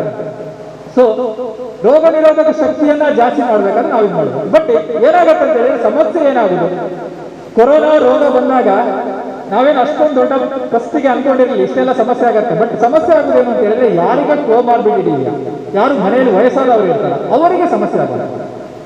ಯಂಗ್ ಇದ್ದವರಿಗೆ ರೋಗ ನಿರೋಧಕ ಶಕ್ತಿ ಚೆನ್ನಾಗಿದ್ದವರಿಗೆ ಅವರಿಗೇನು ತೊಂದರೆ ಆಗಲ್ಲ. ಬಟ್ ಹೆಂಗಿದ್ರು ಕೂಡ ಅವರಿಗೆ ಸಿಗರೇಟ್ ಸ್ಮೋಕಿಂಗ್ ಅಭ್ಯಾಸ ಇರುತ್ತೆ ಅಥವಾ ತಂಬಾಕು ಹಾಕೋ ಅಭ್ಯಾಸ ಇರುತ್ತೆ, ಅವರಿಗೆ ತೊಂದರೆ ಕೊಡುತ್ತೆ. ಯಾಕಂದ್ರೆ ಇದು ಶ್ವಾಸಕೋಶಕ್ಕೆ ಸಂಬಂಧಪಟ್ಟ ಕಾಯಿಲೆಯನ್ನು ತರುವಂತ ವೈರಸ್ ಆದ ಕಾರಣ ಯಾರು ಸಿಗರೇಟ್ ಬೀಡಿ ಜಾಸ್ತಿ ಸೇತಾ ಇದ್ರೆ ಕಂಟಿನ್ಯೂಸ್ ಆಗಿ ಆಲ್ರೆಡಿ ಅವರ ಲಂಗ್ಸ್ ಅರ್ಧ ಕುಲಗೆಟ್ಟು ಹೋಗಿರುತ್ತೋ ಅವರಿಗೆ ಸಮಸ್ಯೆಯನ್ನ ಕೊಡ್ತದೆ. ಆದ ಕಾರಣ ದಯವಿಟ್ಟು ಇಷ್ಟು ತಿಳ್ಕೊಳ್ಳಿ, ನಾನು ಗಟ್ಟಿ ಇದ್ದೀನಿ, ಇವತ್ತು ನನಗೇನು ಸಮಸ್ಯೆ ಇಲ್ಲ, ಬಟ್ ನೀವು ಕಂಟಿನ್ಯೂಸ್ ಸಿಗರೇಟ್ ಸ್ಮೋಕ್ ಮಾಡ್ತಾ ಇದ್ರಿ, ಕೊರೋನಾ ಬಂದ್ರೆ ಸಮಸ್ಯೆ ನಿಮಗೂ ಕೂಡ ಆಗ್ಬೋದು. ಆದ ಕಾರಣ ವಯಸ್ಸಿನ ಮೇಲೆ ಹೋಗಬೇಡಿ. ನಿಮಗೆ ಯಾವ್ದು ಹ್ಯಾಬಿಟ್ಸ್ ಇದಾವೆ, ನಿಮ್ಮ ಯಾವ್ದು ಹ್ಯಾಬಿಟ್ಸ್ ಬ್ಯಾಡ್ ಹ್ಯಾಬಿಟ್ಸ್ ಏನಿದೆಯಾ ಅದ್ರ ಬಗ್ಗೆನೂ ಸ್ವಲ್ಪ ತಲೆಯಲ್ಲಿ ಇಟ್ಕೊಂಡು ಇದನ್ನು ಮಾಡಿ. ಇದನ್ನು ಮಾಡೋದ್ರ ಮೂಲಕ ನಮಗೆ ಕೊರೋನಾ ಬರದ ಹಾಗೆ ಮಾಡಬಹುದು. ಸೊ ಟ್ರೀಟ್ಮೆಂಟ್ ಅಲ್ಲಿ ಏನು ವಿಶೇಷವನ್ನು ನಾವೇನು ಮಾಡುವುದಿಲ್ಲ, ವ್ಯಕ್ತಿಯ ರೋಗ ಲಕ್ಷಣಗಳಿಗೆ ಅನುಗುಣವಾಗಿ ಚಿಕಿತ್ಸೆಯನ್ನು ಕೊಡುವಂಥದ್ದು. ರೋಗ ಲಕ್ಷಣಗಳ ಅನುಗುಣವಾಗಿ ಚಿಕಿತ್ಸೆ ಕೊಟ್ಟಾಗ ತುಂಬಾ ಜನ ಅಂದ್ರೆ ಇವಾಗ ನಮ್ಮ ಇದರಲ್ಲಿ ನಮ್ಮ ಭಾರತ ದೇಶದಲ್ಲಿ ಸಾವಿನ ಪ್ರಮಾಣ ಇರುವುದು ನಿಯರ್ಲಿ 2.5 to 3% ಅಷ್ಟೇ. 2.5 to 3%, ಅಂದ್ರೆ 100ರಲ್ಲಿ 97 ಜನ ಗುಣಮುಖವಾಗಿ ಮನೆ ಹೋಗ್ತಾ ಇದ್ದಾರೆ, ಉಳಿದ 3% ಜನ ಮಾತ್ರ ತೊಂದರೆಗೊಳಗಾಗ್ತಾ ಇದ್ದಾರೆ. ಬಟ್ ಏನಾಗುತ್ತೆ ಅಂತ ಹೇಳಿದ್ರೆ ಇಲ್ಲಿ ಕಮ್ಯುನಿಕಬಿಲಿಟಿ ಜಾಸ್ತಿ, ಮೋರ್ಟಾಲಿಟಿ ಕಡಿಮೆ. ನಾವು ಉದಾಹರಣೆ ತಗೊಂಡ್ರೆ ಕ್ಷಯರೋಗಕ್ಕೂ ಕೊರೋನಾ ರೋಗಕ್ಕೂ ತಗೊಂಡ್ರೆ ಕ್ಷಯರೋಗದಿಂದ ನಮ್ಮ ಭಾರತದಲ್ಲಿ ಇವಾಗ ಜನ ಸಾಯ್ತಾ ಇದ್ದಾರೆ ಜಾಸ್ತಿ. ಪ್ರತಿ 1.5 ನಿಮಿಷಕ್ಕೆ ಕ್ಷಯರೋಗದಿಂದ ಒಬ್ಬ ವ್ಯಕ್ತಿ ಸಾಯ್ತಾ ಇದ್ದಾರೆ. ನಮಗೆ ಅದು ಗೊತ್ತಾಗುದಿಲ್ಲ, ಯಾಕಂದ್ರೆ ಕ್ಷಯರೋಗದಲ್ಲಿ ಇಮಿಡಿಯೇಟ್ ಆವಾಗಲೇ 2 ದಿವಸದಲ್ಲಿ 3 ದಿವಸದಲ್ಲಿ ಸಾಯಿದ್ದೀವಿ, ತಿಂಗಳುಗಟ್ಟಲೆ ಹೋಗಿ ಸಾಯಿದೆ, ನಮಗೆ ಅದು ಗೊತ್ತಿಲ್ಲ. ಬಟ್ ಇದರಲ್ಲಿ ಏನಾಗುತ್ತೆ, ಕೊರೋನಾದಲ್ಲಿ ಏನಾಗುತ್ತೆ, ಕಮ್ಯುನಿಕಬಿಲಿಟಿ ಅಂದ್ರೆ ಒಬ್ಬ ವ್ಯಕ್ತಿಯಿಂದ ಇನ್ನೊಬ್ಬ ವ್ಯಕ್ತಿಗೆ ಪಸರಿಸುವುದು ವೇಗ ಜಾಸ್ತಿ. ಕ್ಷಯ ಹಾಗೆ ಅಷ್ಟು ಬೇಗ ಪಸರಿಸುವುದಿಲ್ಲ, ಇದು ಭಾರಿ ಬೇಗ ಪಸರಿಸ್ತಾ ಇರುತ್ತೆ. ಅದಕ್ಕೆ ನಮಗೆ ಕೇಸ್ ಲೋಡ್ ಜಾಸ್ತಿ ಆಗ್ತಾ ಇದೆ, ಡೆತ್ ರೇಟ್ ನಾವು ಅದನ್ನ ಪ್ರಮಾಣವನ್ನು ಹೋಲಿಕೆ ಮಾಡಿದಾಗ ನಾವು ಜಾಸ್ತಿ ಅಂತ ಅನಿಸ್ತಾ ಇದೆ. ಇದಿಷ್ಟು ಅದರ ಇರುವಂತ ಇದು ಏನಂತ ಹೇಳಿದ್ರೆ 100% ಕೊರೋನಾ ಬಂದವರೆಲ್ಲ ಸಾಯ್ತಾರೆ ಇಲ್ಲ. ಕೊರೋನಾ ಬಂದವರು ಇವತ್ತು ಅಷ್ಟೊಂದು ಹೆದರಿಕೆ ಅವಶ್ಯಕತೆ ಇಲ್ಲ, ಇಲ್ಲಿ ಕೆಳಗೆ ಬರ್ತಿದ್ದಾರೆ, ಹೆದರಿಕೆ ಅವಶ್ಯಕತೆ ಇಲ್ಲ. ಬಟ್ ಜಾಗೃತಿ ಬೇಕು, ನಮ್ಮಲ್ಲಿ ಜಾಗೃತಿ ಇರಬೇಕು. ಕೊರೋನಾ ಬಂದ ಕೂಡಲೇ ಏನೋ ಆಗುತ್ತೆ ಹೆದರ್ಕೋಬೇಡಿ ಅಂತ ಹೇಳಿದ್ರೆ ನೀವೇನು ಮುಂಜಾಗ್ರತೆ ತಗೊಳ್ಳದೆ ಇರಬೇಕಿತ್ತಲ್ಲ, ಮುಂಜಾಗ್ರತೆ ಬೇಕು, ಮುಂಜಾಗ್ರತೆಯನ್ನ ನಾವು ಮಾಡಲೇಬೇಕು. ಬಟ್ ಅದರ ಬಗ್ಗೆ ಕೊರೋನಾ ಬಂದ್ರೆ ಹಿಂಗೆ ಆಗುತ್ತೆ, ಕೆಲವರು ಅರ್ಧ ಅದರಿಂದಾಗೆ ಸೈಕಾಗಿದ್ದಾರೆ. ಕೊರೋನಾ ಬಂದರೆ ಹಾಗಾಗತ್ತೆ ಹೀಗಾಗಂತ ಕೇಳಿ ಕೇಳಿ ಕೇಳಿ ಮೀಡಿಯಾದಲ್ಲೆಲ್ಲ ಅರ್ಧ ಸೈಕಾಗ್ಬಿಟ್ಟಿದೆ. ಅದನ್ನು ದೂರ ಮಾಡಿ, ಕೊರೋನಾದ ಬಗ್ಗೆ ವಿಷಯವನ್ನು ತಿಳ್ಕೊಳ್ಳಿ, ಅದರಿಂದ ಒಬ್ಬರಿಂದ ಒಬ್ಬರಿಗೆ ಬರದ ಹಾಗೆ ಏನು ಮಾಡಬೇಕು ಅದನ್ನು ತಿಳ್ಕೊಳ್ಳಿ. ಮನೆಯಲ್ಲಿ ಇರ್ತಕ್ಕಂಥ ವಯಸ್ಕರನ್ನ ವೃದ್ಧರನ್ನ ಯಾವ ರೀತಿ ನಾವು ಕಾಪಾಡಿಕೊಳ್ಬೋದು ಅದನ್ನು ತಿಳ್ಕೊಳ್ಳಿ. ನೀವು ಯಾರು ಮನೆಯಿಂದ ಹೊರಗಡೆ ಬಂದಿದ್ದೀರಾ, ಮನೆಗೆ ಒಳಗಡೆ ಹೋಗ್ಬೇಕಾದ್ರೆ ಜಾಗೃತವಾಗಿ ಒಳಗಡೆ ಹೋಗಿ. ಯಾಕಂದ್ರೆ ನೀವೆಲ್ಲೆಲ್ಲ ಹೋಗಿರ್ತೀರಾ ನಿಮಗೆ ಗೊತ್ತಿಲ್ಲ ಕೆಲವು ಸಲ. ಯಾಕಂದ್ರೆ ನಮಗೆ ಇದು ಗೊತ್ತಾಗಿದೆ. ಒಬ್ಬ ವ್ಯಕ್ತಿಯನ್ನ ಕಾಂಟ್ಯಾಕ್ಟ್ ಟ್ರೇಸ್ ಮಾಡಿ ಹೋಗಿ ನೋಡಿದಾಗ ಅವ್ರು ಎಲ್ಲೆಲ್ಲಿ ಹೋಗಿದ್ರೆ ಅವರಿಗೆ ನೆನಪಿರೋದಿಲ್ಲ. 4-3-2 ದಿವಸದ ಹಿಂದ್ಗಡೆ ಎಲ್ಲೆಲ್ಲಿ ಹೋಗಿದೆ ಅಂತ ಅವರಿಗೆ ನೆನಪಿರೋದಿಲ್ಲ. ಸೊ ಮನೆಯ ಒಳಗಡೆ ಹೋಗ್ಬೇಕಾದ್ರೆ ವಯಸ್ಕರಿದ್ರೆ ಅಂದ್ರೆ ವೃದ್ಧರಿದ್ರೆ ಅವರಿಂದ ಸ್ವಲ್ಪ ದೂರ ಇದೆ. ಅವರಿಗೆ ಎಲ್ಲ ವ್ಯವಸ್ಥೆಗಳನ್ನ ಮನೆಯೊಳಗಡೆ ಮಾಡಿಕೊಡಿ. ಅವರನ್ನ ಮನೆಯಿಂದ ಹೊರಗಡೆ ಆದಷ್ಟು ಬರೋದು ಬೇಡ. ಏನೋ ಆರೋಗ್ಯ ಸಮಸ್ಯೆ ಇದ್ರೆ ಅವಾಗ ಬರಲೇಬೇಕು. ಅದು ಬಿಟ್ಟು ಸುಮ್ಮನೆ ಹೊರಗಡೆ ಬರೋದು ಅವಶ್ಯಕತೆ ಇಲ್ಲ. ಇವಾಗ ನಾವು ಅದನ್ನೇ ಮಾಡಬೇಕಾಗುತ್ತೆ. ಇವಾಗ ನಾಳೆಯಿಂದ ಮತ್ತೆ ಲಾಕ್ಡೌನ್ ಶುರುವಾಗುತ್ತೆ. 1 ವಾರ ಲಾಕ್ಡೌನ್ ಇರುತ್ತೆ, ಮತ್ತೆ ಅದು ಕಂಟಿನ್ಯೂ ಆಗುತ್ತೆ ನಮಗೆ ಗೊತ್ತಿಲ್ಲ. ಬಟ್ ಕೊರೋನಾ ಕಂಟ್ರೋಲ್ಗೆ ತರುವವರೆಗೆ ನಾವು ಇದನ್ನ ಮಾಡ್ತಾ ಇರಬೇಕು. ಇವತ್ತು ಕೇಸ್ ಕಡಿಮೆ ಆಯಿತು, ಡಿಟೆಕ್ಷನ್ ಕಡಿಮೆ ಆಗ್ತಾ ಇರ್ಬೋದು. ಇವತ್ತೇನೋ 90 ಬರ್ತಿರ್ಬೋದು, ನಾಳೆ 200ಕ್ಕೆ ಹೋಗ್ಬೋದು. ಯಾಕಂದ್ರೆ ಲ್ಯಾಬ್ ಟೆಸ್ಟಿಂಗ್ ಮೇಲೆ ಡಿಪೆಂಡ್ ಆಗುತ್ತೆ. ಲ್ಯಾಬ್ ಎಷ್ಟು ಲೋಡನ್ನು ಅವತ್ತು ತಗೊಂಡಿದೆ ಅದರ ಮೇಲೆ ಡಿಪೆಂಡ್ ಆಗುತ್ತೆ, ಎಷ್ಟು ರಿಪೋರ್ಟ್ ಹೊರಗಡೆ ಬಂದಿದೆ ಅಂತ. ನೀವು ಇಂಡಿವಿಜುವಲ್ ರಿಪೋರ್ಟ್ ನೋಡಿದಾಗ ನಮಗೆ ಇನ್ನೂ ಕೂಡ 500-600 ರಿಪೋರ್ಟ್ ಪ್ರತಿ ದಿವಸ ಬರೋಕ್ಕೆ ಬಾಕಿ ಉಳಿದಿರುತ್ತೆ. ಡಿಸ್ಟ್ರಿಕ್ಟ್ ವೈಸ್ ನೀವು ನೋಡಿದ್ರೆ ಅಥವಾ ಸ್ಟೇಟ್ ವೈಸ್ ನೀವು ನೋಡಿದ್ರೆ ದಿವಸಕ್ಕೆ 30-40 ಸಾವಿರದ ರಿಪೋರ್ಟ್ ಇನ್ನೂ ಬರೋಕ್ಕೆ ಬಾಕಿ ಇರುತ್ತೆ. ಅಷ್ಟು ಬರಲಿಕ್ಕೆ ಬಾಕಿ ಇರಬೇಕಾದ್ರೆ ನಮ್ಗೆ 2,000 ಕ್ರಾಸ್ ಆಗ್ತಾ ಇದೆ. ಸೊ ದಯವಿಟ್ಟು ತಿಳ್ಕೊಳ್ಳಿ, ಕೇಸ್ಗಳು ನಮ್ಮ ಹತ್ರ ಇನ್ನೂ ಕೂಡ ಜಾಸ್ತಿ ಇದೆ. ಎಸಿಂಟಮ್ಯಾಟಿಕ್ಸ್ ಅನ್ನ ನಾವು ಇನ್ನೂ ಬಂದ್ ಹಚ್ಚಬೇಕಾಗತ್ತೆ, ಅವರಿಂದ ಸ್ಪ್ರೆಡ್ ಆಗತ್ತೆ. ಸೊ ದಯವಿಟ್ಟು ಎಲ್ಲರೂ ಕೂಡ ಈ 3 ಅವಶ್ಯವಾಗಿ ಪಾಲನೆ ಮಾಡಿ. ಎಲ್ಲೇ ಹೋಗಿ ಮಾಸ್ಕ್ ಅನ್ನ ದಯವಿಟ್ಟು ಸರಿಯಾದ ರೀತಿಯಲ್ಲಿ ಧರಿಸಿ. ಸುಮ್ಮನೆ ನಾಮಕವಾಸ್ತೆ ಮಾಸ್ಕ್ ಅನ್ನ ದಯವಿಟ್ಟು ಹಾಕಬೇಕು. ಮಾಸ್ಕ್ ಅಂದ್ರೆ ಅದು ಮೂಗು ಬಾಯಿ ಕವರ್ ಆಗಿರ್ಬೇಕು. ಮೂಗಿನ ಕೆಳಗೆ ಮಾಸ್ಕ್ ಹಾಕಿದ್ರೆ ಅದು ಮಾಸ್ಕ್ ಅಲ್ಲ, ಅದು ಬಾಯಿಗೆ ಮತ್ತೆ ಕವರ್ ಆಗುತ್ತೆ. ಸ್ಟ್ರಿಕ್ಟ್ ಆಗಿ ಹೇಳಿ, ಏನು ಮುಲಾಜಿಲ್ಲದೆ ಹೇಳಿ ಯಾರಿಗೆ. ಯಾಕಂದ್ರೆ ಇಲ್ಲಿ ಎಲ್ಲರ ಆರೋಗ್ಯ ನಮ್ಮಲ್ಲಿದೆ. ಅವರವರ ಆರೋಗ್ಯವನ್ನು ಅವರು ಕಾಪಾಡ್ಕೋಬೇಕು, ನಮ್ಮಿಂದಾಗಿ ಇನ್ನೊಬ್ಬರಿಗೆ ಬರಬಾರದು ಅನ್ನೋ ಒಳ್ಳೆಯ ಭಾವನೆ ಕೂಡ ನಮ್ಮಲ್ಲಿ ಇರಬೇಕು. ದಯವಿಟ್ಟು ಇದನ್ನ ಮಾಡಿದ್ರೆ ನಮಗೆ ಕೊರೋನಾ ಮೋರ್ಟಾಲಿಟಿನೂ ಕೂಡ ಕಡಿಮೆ ಆಗುತ್ತೆ. ಇದು ಮಾಡಿಲ್ಲ ಅಂದ್ರೆ ಸ್ವಲ್ಪ ಕಷ್ಟನೇ ಇದೆ. ಸೊ ಇದೆಲ್ಲ ಆದ್ರೂ ಕೂಡ ಕೆಲವೊಂದು ಸಲ ಮರಣ ಆಗುತ್ತೆ. ಕೆಲವೊಂದು ಸಲ ವ್ಯಕ್ತಿ ಮರಣ ಹೊಂದಿರೋ ಕೂಡ ಆದ್ರೂ ಕೂಡ ಆಮೇಲೆ ಕೂಡ ಕೆಲವೊಂದು ಗೈಡ್ಲೈನ್ಸ್ ಅನ್ನು ಗೌರ್ಮೆಂಟ್ ಕೊಟ್ಟಿದೆ, ಯಾವ ತರ ಮಾಡಬೇಕು ಅದ್ರ ಬಗ್ಗೆ ನಾನು ಜಾಸ್ತಿ ಮಾತಾಡೋಕ್ಕಾಗಲ್ಲ. ನಾವಿಲ್ಲಿ ಜೀವ ಉಳಿಸುವ ಕಾರ್ಯವನ್ನಷ್ಟೇ ಮಾತಾಡೋಣ. ಜೀವ ಹೋದ ನಂತರ ಏನ್ ಮಾಡ್ಬೇಕು ಅದ್ರ ಬಗ್ಗೆ ಜಾಸ್ತಿ ಮಾತಾಡೋದು ಬೇಡ. ಸೊ ದಯವಿಟ್ಟು ನಮ್ಮೂರ ಧ್ವನಿ ಕಾರ್ಯಕ್ರಮ ಮಾಡಿದ್ದಾರೆ, ಒಳ್ಳೆ ಕಾರ್ಯಕ್ರಮ. ನೀವೆಲ್ಲ ಯಾರೆಲ್ಲ ಬಂದಿದ್ದೀರೋ ನಿಮಗೆಲ್ಲ ಗೊತ್ತಿರುವಂತದನ್ನ ನಾನು ಹೇಳಿರೋದು, ಬಟ್ ಸ್ಟ್ರೆಸ್ ಆಗಿ ಹೇಳಿ, ಇದು important. This has to be follow. ಇದಕ್ಕೆ ಯಾವುದೇ ಶಾರ್ಟ್ ಕಟ್ ಅನ್ನು ಹುಡುಕಬೇಡಿ. ಒಂದೇ ಬೈಕಲ್ಲಿ 3 ಜನ ಹೋಗ್ಬೇಕಾದ್ರೆ ದಯವಿಟ್ಟು ಆ ತಪ್ಪುಗಳನ್ನ ನಾನು ಬರ್ತಾ ನೋಡಿದೆ. ಒಂದೇ ಬೈಕಲ್ಲಿ 3 ಜನ ಹೋಗೋದು. ಕೊರೋನಾ ಟೈಮಲ್ಲೂ ಕೂಡ ನೀವು ಅಷ್ಟು ಕ್ಲೋಸ್ ಕಾಂಟ್ಯಾಕ್ಟ್ ಅಲ್ಲಿ ಮಾಸ್ಕ್ ಹಾಕದೆ ಒಂದೇ ಬೈಕಲ್ಲಿ 3 ಜನ ಹೋಗುವಂತ ಅವಶ್ಯಕತೆ ಇಲ್ಲ. ಹೊರಗಡೆ ಉಗುಳೋದನ್ನ ದಯವಿಟ್ಟು ನಿಲ್ಲಿಸಿ. ಎಲ್ಲೆಂದರಲ್ಲಿ ಉಗುಳೋದನ್ನ ದಯವಿಟ್ಟು ನಿಲ್ಲಿಸಿ. ಯಾವುದು ಇವಾಗ ನಮಗೆ ಪ್ರಾಬ್ಲಮ್ ಎಲ್ಲಿದೆ? ಕಾಂಟ್ಯಾಕ್ಟ್. ಒಂದೇ ಬೈಕಲ್ಲಿ 3 ಜನ ಹೋದ್ರೆ ಎಷ್ಟು ಡಿಸ್ಟೆನ್ಸ್ ಇರುತ್ತೆ? ಒಬ್ರು ಮಾಸ್ಕ್ ಹಾಕಿರೋದಿಲ್ಲ. ಯಾರಿಗೂ ಒಬ್ಬರಿಗೆ ಬಂದಿರುತ್ತೆ, ಅವನಿಂದ ಇನ್ನೊಬ್ಬರಿಗೆ ಬರುತ್ತೆ, ಅವನಿಂದ ಬರುತ್ತೆ. ಅವ್ರು 3 ಜನ 3 ಮನೆಯವರಾದ್ರೆ 3 ಮನೆಯವ್ರಿಗೆ ಮತ್ತೆ ಬರುತ್ತೆ. ದಯವಿಟ್ಟು ಇಂಥ ತಪ್ಪುಗಳನ್ನ ದಯವಿಟ್ಟು ಮಾಡಕ್ ಹೋಗ್ಬೇಕು. Helping nature is good, but ಇನ್ನೊಬ್ಬರ ಜೀವದ ಮೇಲೆ ಆಟ ಆಡಿಕೊಂಡು helping nature is not good.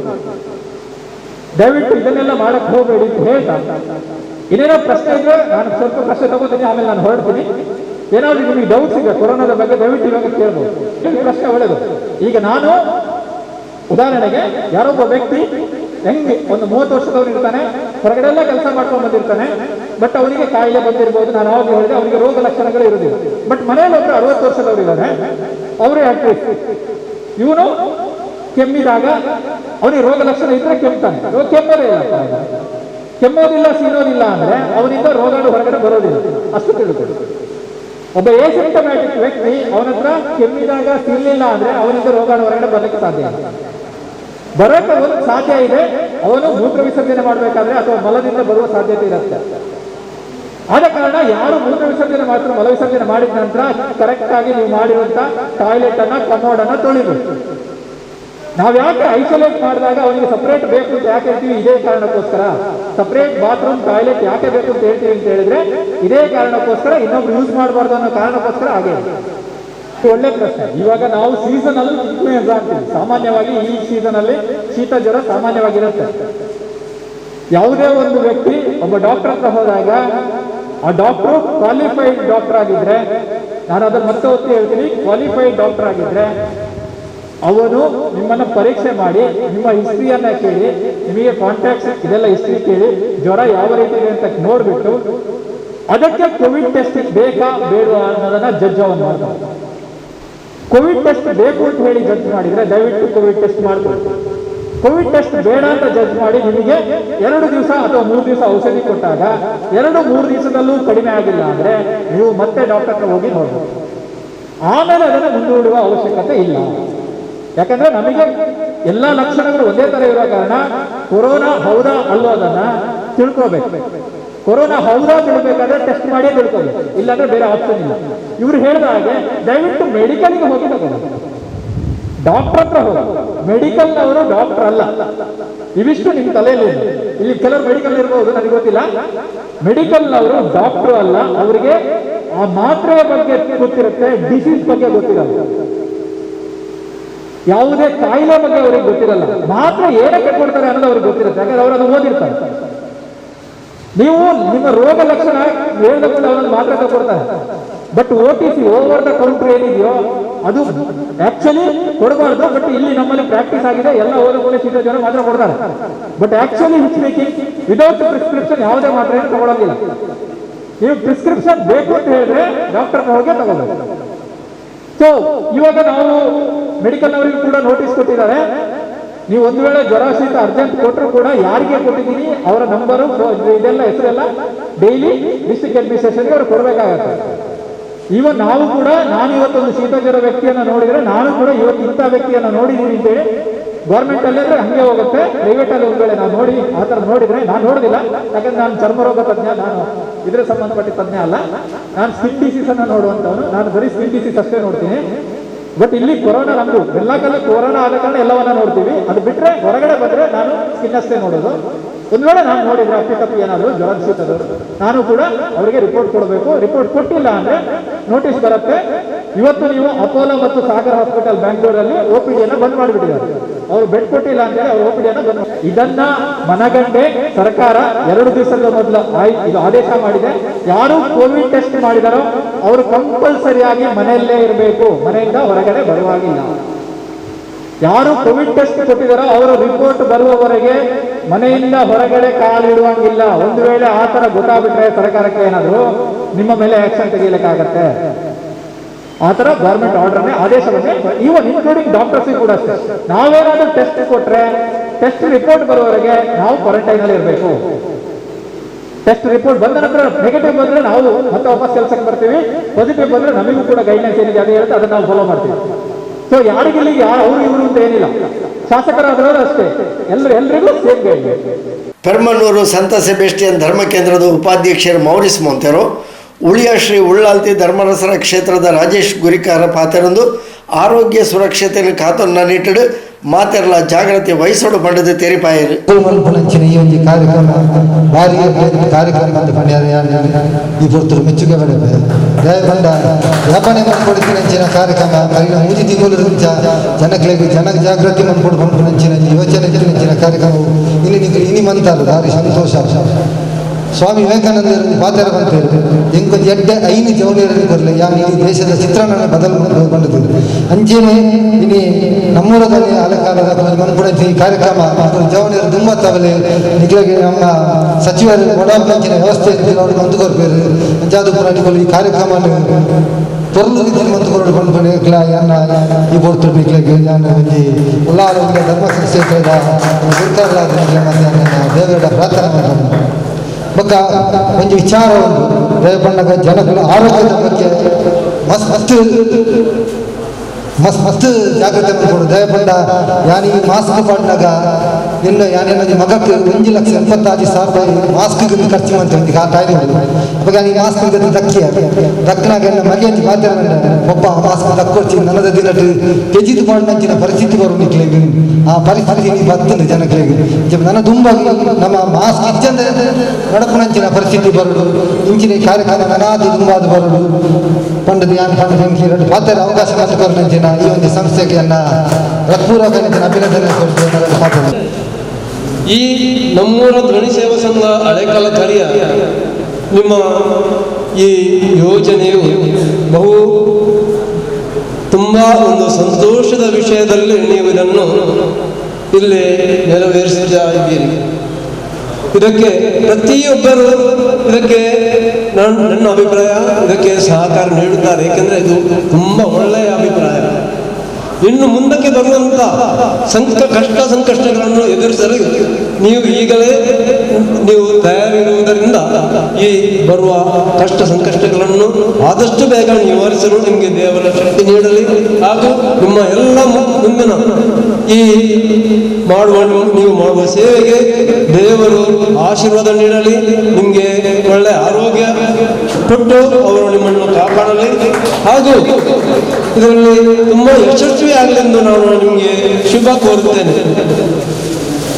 ಆದರೆ ಒಂದು ವಿಷಯವನ್ನು ನಾವು ದಯವಿಟ್ಟು ನಮ್ಮ ಗಮನದಲ್ಲಿಟ್ಟುಕೊಳ್ಳೋಣ. ನಮ್ಮ ಕರ್ತವ್ಯವನ್ನು ನಾವು ಮೊದಲು ಪಾಲಿಸೋಣ. ಒಂದು ಮಾಸ್ಕ್ ಹಾಗೂ ಸಾಮಾಜಿಕ ಅಂತರವನ್ನು ಕಾಪಾಡಿ ನಾವು ಇತರರಿಗೆ ಮಾರ್ಗದರ್ಶನವನ್ನು ನೀಡೋಣ. ಇದೇ ನನ್ನ ಶುಭಾಶಯಗಳು. ಹಳೆಕಲ ಆಲಾಮೀನ್ ಮಸೀದಿ ಅಧ್ಯಕ್ಷರು UD ಅಶ್ರಫ್, ಅಲ್ ಫುರ್ಖಾನ್ ಮಸೀದಿ ಅಧ್ಯಕ್ಷರು BH ಫಾರೂಕ್, ಹಳೆಕೋಟೆ ಅಲ್ ಕರೀಂ ಮಸೀದಿ ಅಧ್ಯಕ್ಷರು ಮೊಹಮ್ಮದ್ ತ್ವಾಹ, ಮಾರ್ಗತಲೆ ಮೆಹರಾಜ್ ಮಸೀದಿ ಅಧ್ಯಕ್ಷರು ಅಲಿ ಅಬ್ಬಾ, ಮಂಚಿಲ ಮುನವರ್ ಮಸೀದಿ ಅಧ್ಯಕ್ಷರು ಮಕ್ಸೂದ್ ಖಾದರ್, ಉಳ್ಳಾಲ ನಗರಸಭಾ ಸದಸ್ಯರು UP ಆಯೂಬ್ ಮಂಚಿಲ, ಮುಖಂಡರು ರೌಫ್ ಇಂಚಿತಿ ಪ್ರಮುಖರು ಕಾರ್ಯಕ್ರಮದ ಮಲ್ಲ ಬಿನ್ನೆರಾದ ಪಾಲು ಪಡೆದಿದ್ದರು. ನಮ್ಮೂರ ಧ್ವನಿ ಸೇವಾ ಸಂಘದ ಸದಸ್ಯರು UA ಉಮ್ಮರ್ ಫಾರೂಕ್ ಎದ್ಕೊಂಡರು, ಸಮೀರ್ RK ಪ್ರಾಸ್ತಾವಿಕವಾದ ಪಾತೇರಿಯರು, ಅಶ್ರಫ್ ಸುಳ್ಯ ಸಭೆ ಸುಧಾರಿಕೆ ಮಲ್ತೇರು. ಕೊರೋನಾ ಎಂಬ ವೈರಸ್ ಬಗ್ಗೆ ಜನಜಾಗೃತಿ ಸಭೆ ನಡೆಸಿ ಜನರಿಗೆ ಅರಿವು ಮೂಡಿಸುವುದಕ್ಕಾಗಿದೆ. ಇವತ್ತು ಜಗತ್ತು ಅತ್ಯಂತ ಕಠಿಣ ಪರಿಸ್ಥಿತಿ ಎದುರಿಸುತ್ತಿದೆ. ಅದಕ್ಕೆ ಕಾರಣವೇ ಈ ಮಾರಕ ಸಾಂಕ್ರಾಮಿಕ ರೋಗ ಕೋವಿಡ್-19 ಅಂದರೆ ಕೊರೋನಾ ವೈರಸ್ ಡಿಸೀಸ್ ಎಂದಾಗಿದೆ. ವೈರಸ್ ಮೂಲಕ ಹರಡುವಂತಹ ಮಹಾವ್ಯಾಧಿ ರೋಗ ನಮಗೆಲ್ಲರಿಗೂ ತಿಳಿದಂತೆ ಈ ಪಿಡುಗು ಆರಂಭವಾದದ್ದು ಚೀನಾದ ವುಹಾನ್ ಎಂಬ ನಗರದಿಂದಾಗಿದೆ. 2019 ಡಿಸೆಂಬರ್ ತಿಂಗಳಲ್ಲಿ ಈ ವೈರಸ್ ಆರಂಭವಾಗಿದ್ದರಿಂದಲೇ ಇದಕ್ಕೆ ಕೋವಿಡ್ ಎಂಬ ಹೆಸರಿನ ಮುಂದೆ 19 ಎಂಬ ಸಂಖ್ಯೆ ಬರಲು ಕಾರಣ. ಜಗತ್ತಿನಲ್ಲಿ ಈಗಾಗಲೇ ಸುಮಾರು 5,81,000 ಜನರು ಈ ರೋಗದಿಂದ ಮರಣ ಹೊಂದಿದ್ದು, ಕೇವಲ ಭಾರತದಲ್ಲಿಯೇ ಸುಮಾರು 24,000ಕ್ಕಿಂತ ಹೆಚ್ಚು ಮಂದಿ ಪ್ರಾಣ ಕಳೆದುಕೊಂಡಿದ್ದಾರೆ. ಜಗತ್ತಿನಲ್ಲಿ ಒಟ್ಟಾರೆಯಾಗಿ 1,35,00,000 ಜನರು ಈ ಸೋಂಕಿಗೆ ತುತ್ತಾಗಿದ್ದು, ಸುಮಾರು 80 ಲಕ್ಷ ಮಂದಿ ಗುಣಮುಖರಾಗಿ ಹೊರಬಂದಿದ್ದಾರೆ. ಉಳಿದವರು ಈಗಲೂ ಚಿಕಿತ್ಸೆ ಪಡೆಯುತ್ತಿದ್ದಾರೆ. ಭಾರತದಲ್ಲಿ ಸುಮಾರು 9 ಲಕ್ಷಕ್ಕಿಂತ ಹೆಚ್ಚು ಮಂದಿ ಸೋಂಕಿತರಾಗಿದ್ದು, ಅಂದಾಜು 6 ಲಕ್ಷ ಮಂದಿ ಗುಣಮುಖ ಹೊಂದಿದ್ದಾರೆ. ಈ ರೋಗವು ವಿವಿಧ ಅಜಾಗರೂಕತೆಯ ಕಾರಣದಿಂದಾಗಿ ಕ್ಷಿಪ್ರವಾಗಿ ಹರಡುತ್ತಿದ್ದು, ಈ ರೋಗಕ್ಕೆ ತಡೆಗಟ್ಟಲು ಇನ್ನೂ ಸರಿಯಾದ ಸೂಕ್ತ ಚಿಕಿತ್ಸಾ ವಿಧಾನ ಕಂಡುಹಿಡಿಯಲು ಸಾಧ್ಯವಾಗಿಲ್ಲ. ನಾವು ಸಾಧ್ಯವಾದಷ್ಟು ರೋಗ ನಿರೋಧಕ ಶಕ್ತಿ ಹೆಚ್ಚಿಸುವಂತಹ ಆಹಾರ ಸೇವನೆ ಮಾಡುತ್ತಾ ತುಂಬ ಜಾಗ್ರತೆಯೊಂದಿಗೆ ಜೀವಿಸಬೇಕಾದ ಅನಿವಾರ್ಯತೆ ನಮ್ಮ ಮುಂದಿದೆ. ಮಕ್ಕಳ ಮತ್ತು ವಯಸ್ಕರ ಬಗ್ಗೆ ಹೆಚ್ಚಿನ ನಿಗಾ ವಹಿಸಬೇಕಿದೆ. ಸಾಮಾಜಿಕ ಅಂತರ ಕಾಯುವುದು, ಮಾಸ್ಕ್ ಹಾಕುವುದು, ಸ್ಯಾನಿಟೈಸರ್ ಬಳಸುವುದು ಇನ್ನು ನಮ್ಮ ಜೀವನದ ದಿನನಿತ್ಯ ರೂಢಿಯಾಗಲಿ ಎಂದು ಸರ್ವರಲ್ಲೂ ಕೇಳಿಕೊಳ್ಳುತ್ತೇನೆ. ಈ ಬಗ್ಗೆ ಹೆಚ್ಚಿನ ಪೂರಕ ಮಾಹಿತಿಯನ್ನು ಇವತ್ತಿನ ಸಂಪನ್ಮೂಲ ವ್ಯಕ್ತಿಯಾದ ಡಾಕ್ಟರ್ ನವೀನ್ ರವರು ವಿವರಿಸಲಿದ್ದಾರೆ. ಎಲ್ಲರೂ ಚೆನ್ನಾಗಿ ಈ ವಿಷಯವನ್ನು ಪಾಲಿಸಿ ಈ ಆರೋಗ್ಯ ಮಾಹಿತಿಯನ್ನು ತಮ್ಮ ಮನೆಯವರಿಗೂ ಕುಟುಂಬಸ್ಥರಿಗೂ ಹಾಗೂ ಪರಿಸರದ ನೆರೆಕೆರೆಯ ಜನರಿಗೂ ತಿಳಿಸಬೇಕಾಗಿ ವಿನಂತಿಸುತ್ತಿದ್ದೇನೆ. ಈ ಬಗ್ಗೆ ಹೆಚ್ಚು ಮಾತನಾಡದೆ ನನ್ನ ಕರ್ತವ್ಯಕ್ಕೆ ಬರುತ್ತಿದ್ದೇನೆ. ಇವತ್ತಿನ ಈ ಸಮಾರಂಭಕ್ಕೆ ಈಗಾಗಲೇ ಆಗಮಿಸಲಿರುವಂತಹ ಕಾರ್ಯಕ್ರಮದ ಉದ್ಘಾಟಕರಾದ ಕರ್ನಾಟಕದ ಮಾಜಿ ಸಚಿವರು, ಮಂಗಳೂರು ವಿಧಾನಸಭಾ ಕ್ಷೇತ್ರದ ಜನಪ್ರಿಯ ಶಾಸಕರಾದ ಸನ್ಮಾನ್ಯ ಯುಟಿ ಖಾದರ್ ಅವರು ಈಗಾಗಲೇ ಆಗಮಿಸಲಿದ್ದಾರೆ. ಅವರಿಗೂ ಹೃತ್ಪೂರ್ವಕ ಸ್ವಾಗತಿಸುತ್ತಿದ್ದೇನೆ.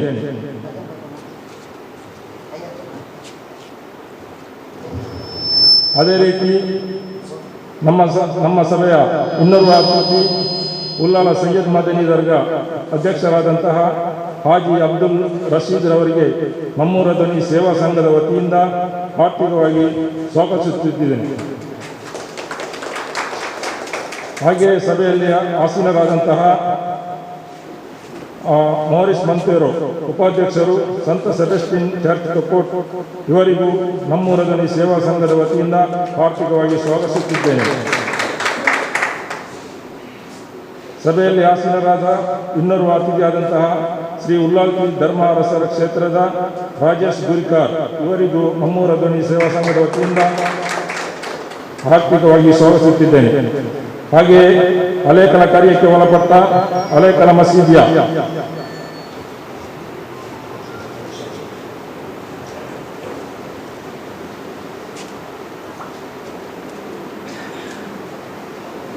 ಸಭೆಯಲ್ಲಿ ಆಸೀನರಾದ ಇನ್ನೋರ್ವ ಅತಿಥಿ ಉಲ್ಲಾಲ ನಗರಸಭೆಯ ಆಯುಕ್ತರಾದಂತಹ ಶ್ರೀ ರಾಯಪ್ಪ ಇವರನ್ನು ನಮ್ಮೂರ ಧ್ವನಿ ಸೇವಾ ಸಂಘದ ವತಿಯಿಂದ ಆರ್ಥಿಕವಾಗಿ ಸ್ವಾಗತಿಸುತ್ತಿದ್ದೇನೆ.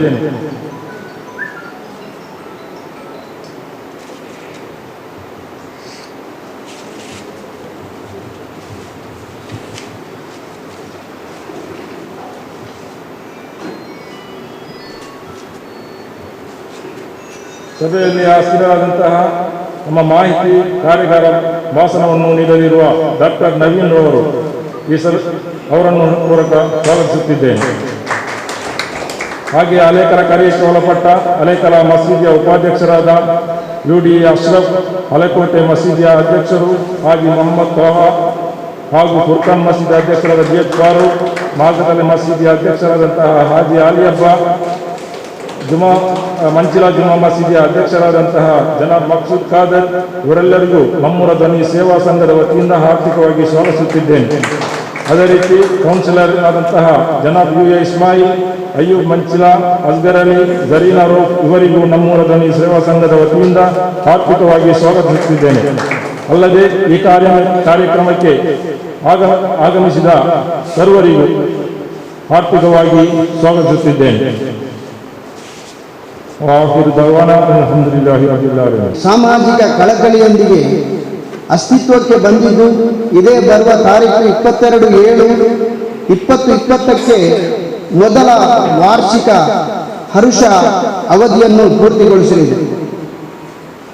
ಸಂಘದ ಧ್ಯೇಯೋದ್ದೇಶ ನಿಸ್ವಾರ್ಥ, ರಾಜಕೀಯ ರಹಿತ, ಜಾತಿ ಮತ ಧರ್ಮ ಭೇದವಿಲ್ಲದೆ ಯಾವುದೇ ಧಾರ್ಮಿಕ ಆದರ್ಶತೆಯ ಭಿನ್ನಾಭಿಪ್ರಾಯವಿಲ್ಲದೆ ನಾಡಿನ ಯುವಕರು ಒಂದಾಗಿ ಊರಿನ ಮೂಲಭೂತ ಸೌಕರ್ಯಗಳನ್ನು ವ್ಯವಸ್ಥಿತಗೊಳಿಸಲು ಉಲ್ಲಾಲ ನಗರಸಭೆಯೊಂದಿಗೆ ಕೈಜೋಡಿಸಿ ನಮ್ಮ ಕ್ಷೇತ್ರದ ಶಾಸಕರಾದ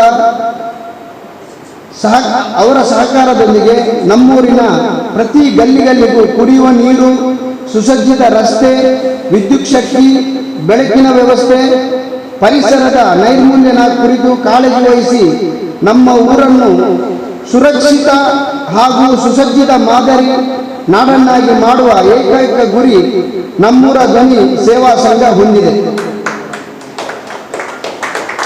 ನಾಡಿನ ಪ್ರತಿನಿಧಿಗಳು, ವಿವಿಧ ಮಸೀದಿ ನಾಯಕರುಗಳು ಹಾಗೂ ಬೇರೆ ಬೇರೆ ಸಂಘ ಸಂಸ್ಥೆಯ ನೇರ ಮತ್ತು ನಿಷ್ಪಕ್ಷ ಸಹಕಾರದೊಂದಿಗೆ ನಮ್ಮ ಈ ಸೇವಾ ಸಂಘ ಕಾರ್ಯ ಚಟುವಟಿಕೆ ಮಾಡುತ್ತಾ ಬಂದಿದೆ.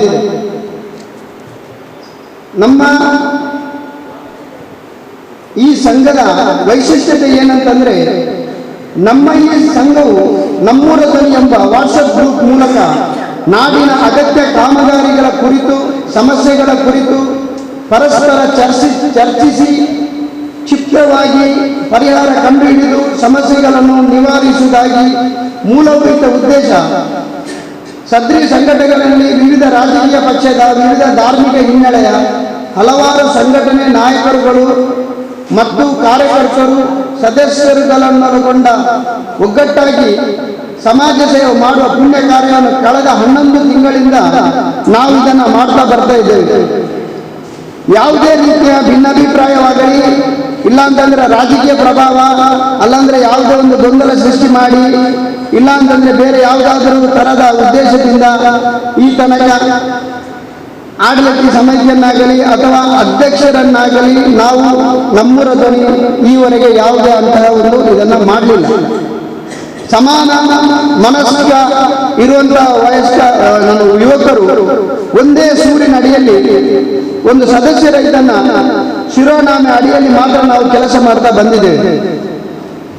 ಸಮಾಜ ಸೇವೆ ಮತ್ತು ಸಾಧನೆಗಳ ಬಗ್ಗೆ ಒಂದಿಷ್ಟು ಹೇಳುವುದಾದರೆ, ಲಾಕ್ಡೌನ್ ಸಂತಾನ ಆಹಾರ ಕಿಟ್ ಕಳೆದ ರಂಜಾನ್ ತಿಂಗಳಲ್ಲಿ ಹಳೆಕಲ, ಮಾರ್ಗತಳೆ, ಮಂಚಿಲ, ಹಳೆಕೋಟೆ ಮತ್ತು ಹಳೆಕಲ ಈ ಏರಿಯಾದಲ್ಲಿ ಸಾಧಾರಣ ನಾವು ಯಾವುದೇ ಜಾತಿ ಮತ ಭೇದವಿಲ್ಲದೆ ಸಾಧಾರಣ 25 ಲಕ್ಷ ರೂಪಾಯಿ ಖರ್ಚು ಮಾಡಿ ಉಚಿತ ಆಹಾರ ಸಾಮಗ್ರಿಗಳು, ದಾನಿಗಳ ಸಹಕಾರದೊಂದಿಗೆ 5 ಮಸೀದಿಯ ಜಂಟಿ ಆಶ್ರಯದೊಂದಿಗೆ ದೇವರು ಮೆಚ್ಚುವಂತಹ ಪುಣ್ಯ ಕಾರ್ಯವನ್ನು ನಾವು ಮಾಡಿದ್ದೇವೆ. ಸಾಧಾರಣ 1116 ಮನೆ, ಎಲ್ಲ ಮನೆಗಳಿಗೆ ನಾವು ಆಹಾರ ಕಿಟ್ಟನ್ನು ಯಾವುದೇ ಜಾತಿ ಧರ್ಮ ಭೇದವಿಲ್ಲದೆ ನಾವು ಇದನ್ನು ಅವರಿಗಾಗಿ ನೆರವು ನಾವು ಇದು ಮಾಡಿದ್ದೇವೆ. ಅದೇ ತರ ಕುಡಿಯುವ ನೀರನ್ನು ಸಂರಕ್ಷಿಸಿ ಅಭಿಯಾನ, ನೀರು ಪೋಲಾಗುವುದನ್ನು ತಡೆಯುವುದು, ಮಾಹಿತಿಗಾರ ನಡೆಸಿ ನೀರಿನ ಪಾವಿತ್ರ್ಯತೆಯನ್ನು ಕಾಪಾಡಲು ನಾಡಿನೊಳಗೆ ಜಾಗ್ರತೆ ಮೂಡಿಸಲಾಗಿದೆ.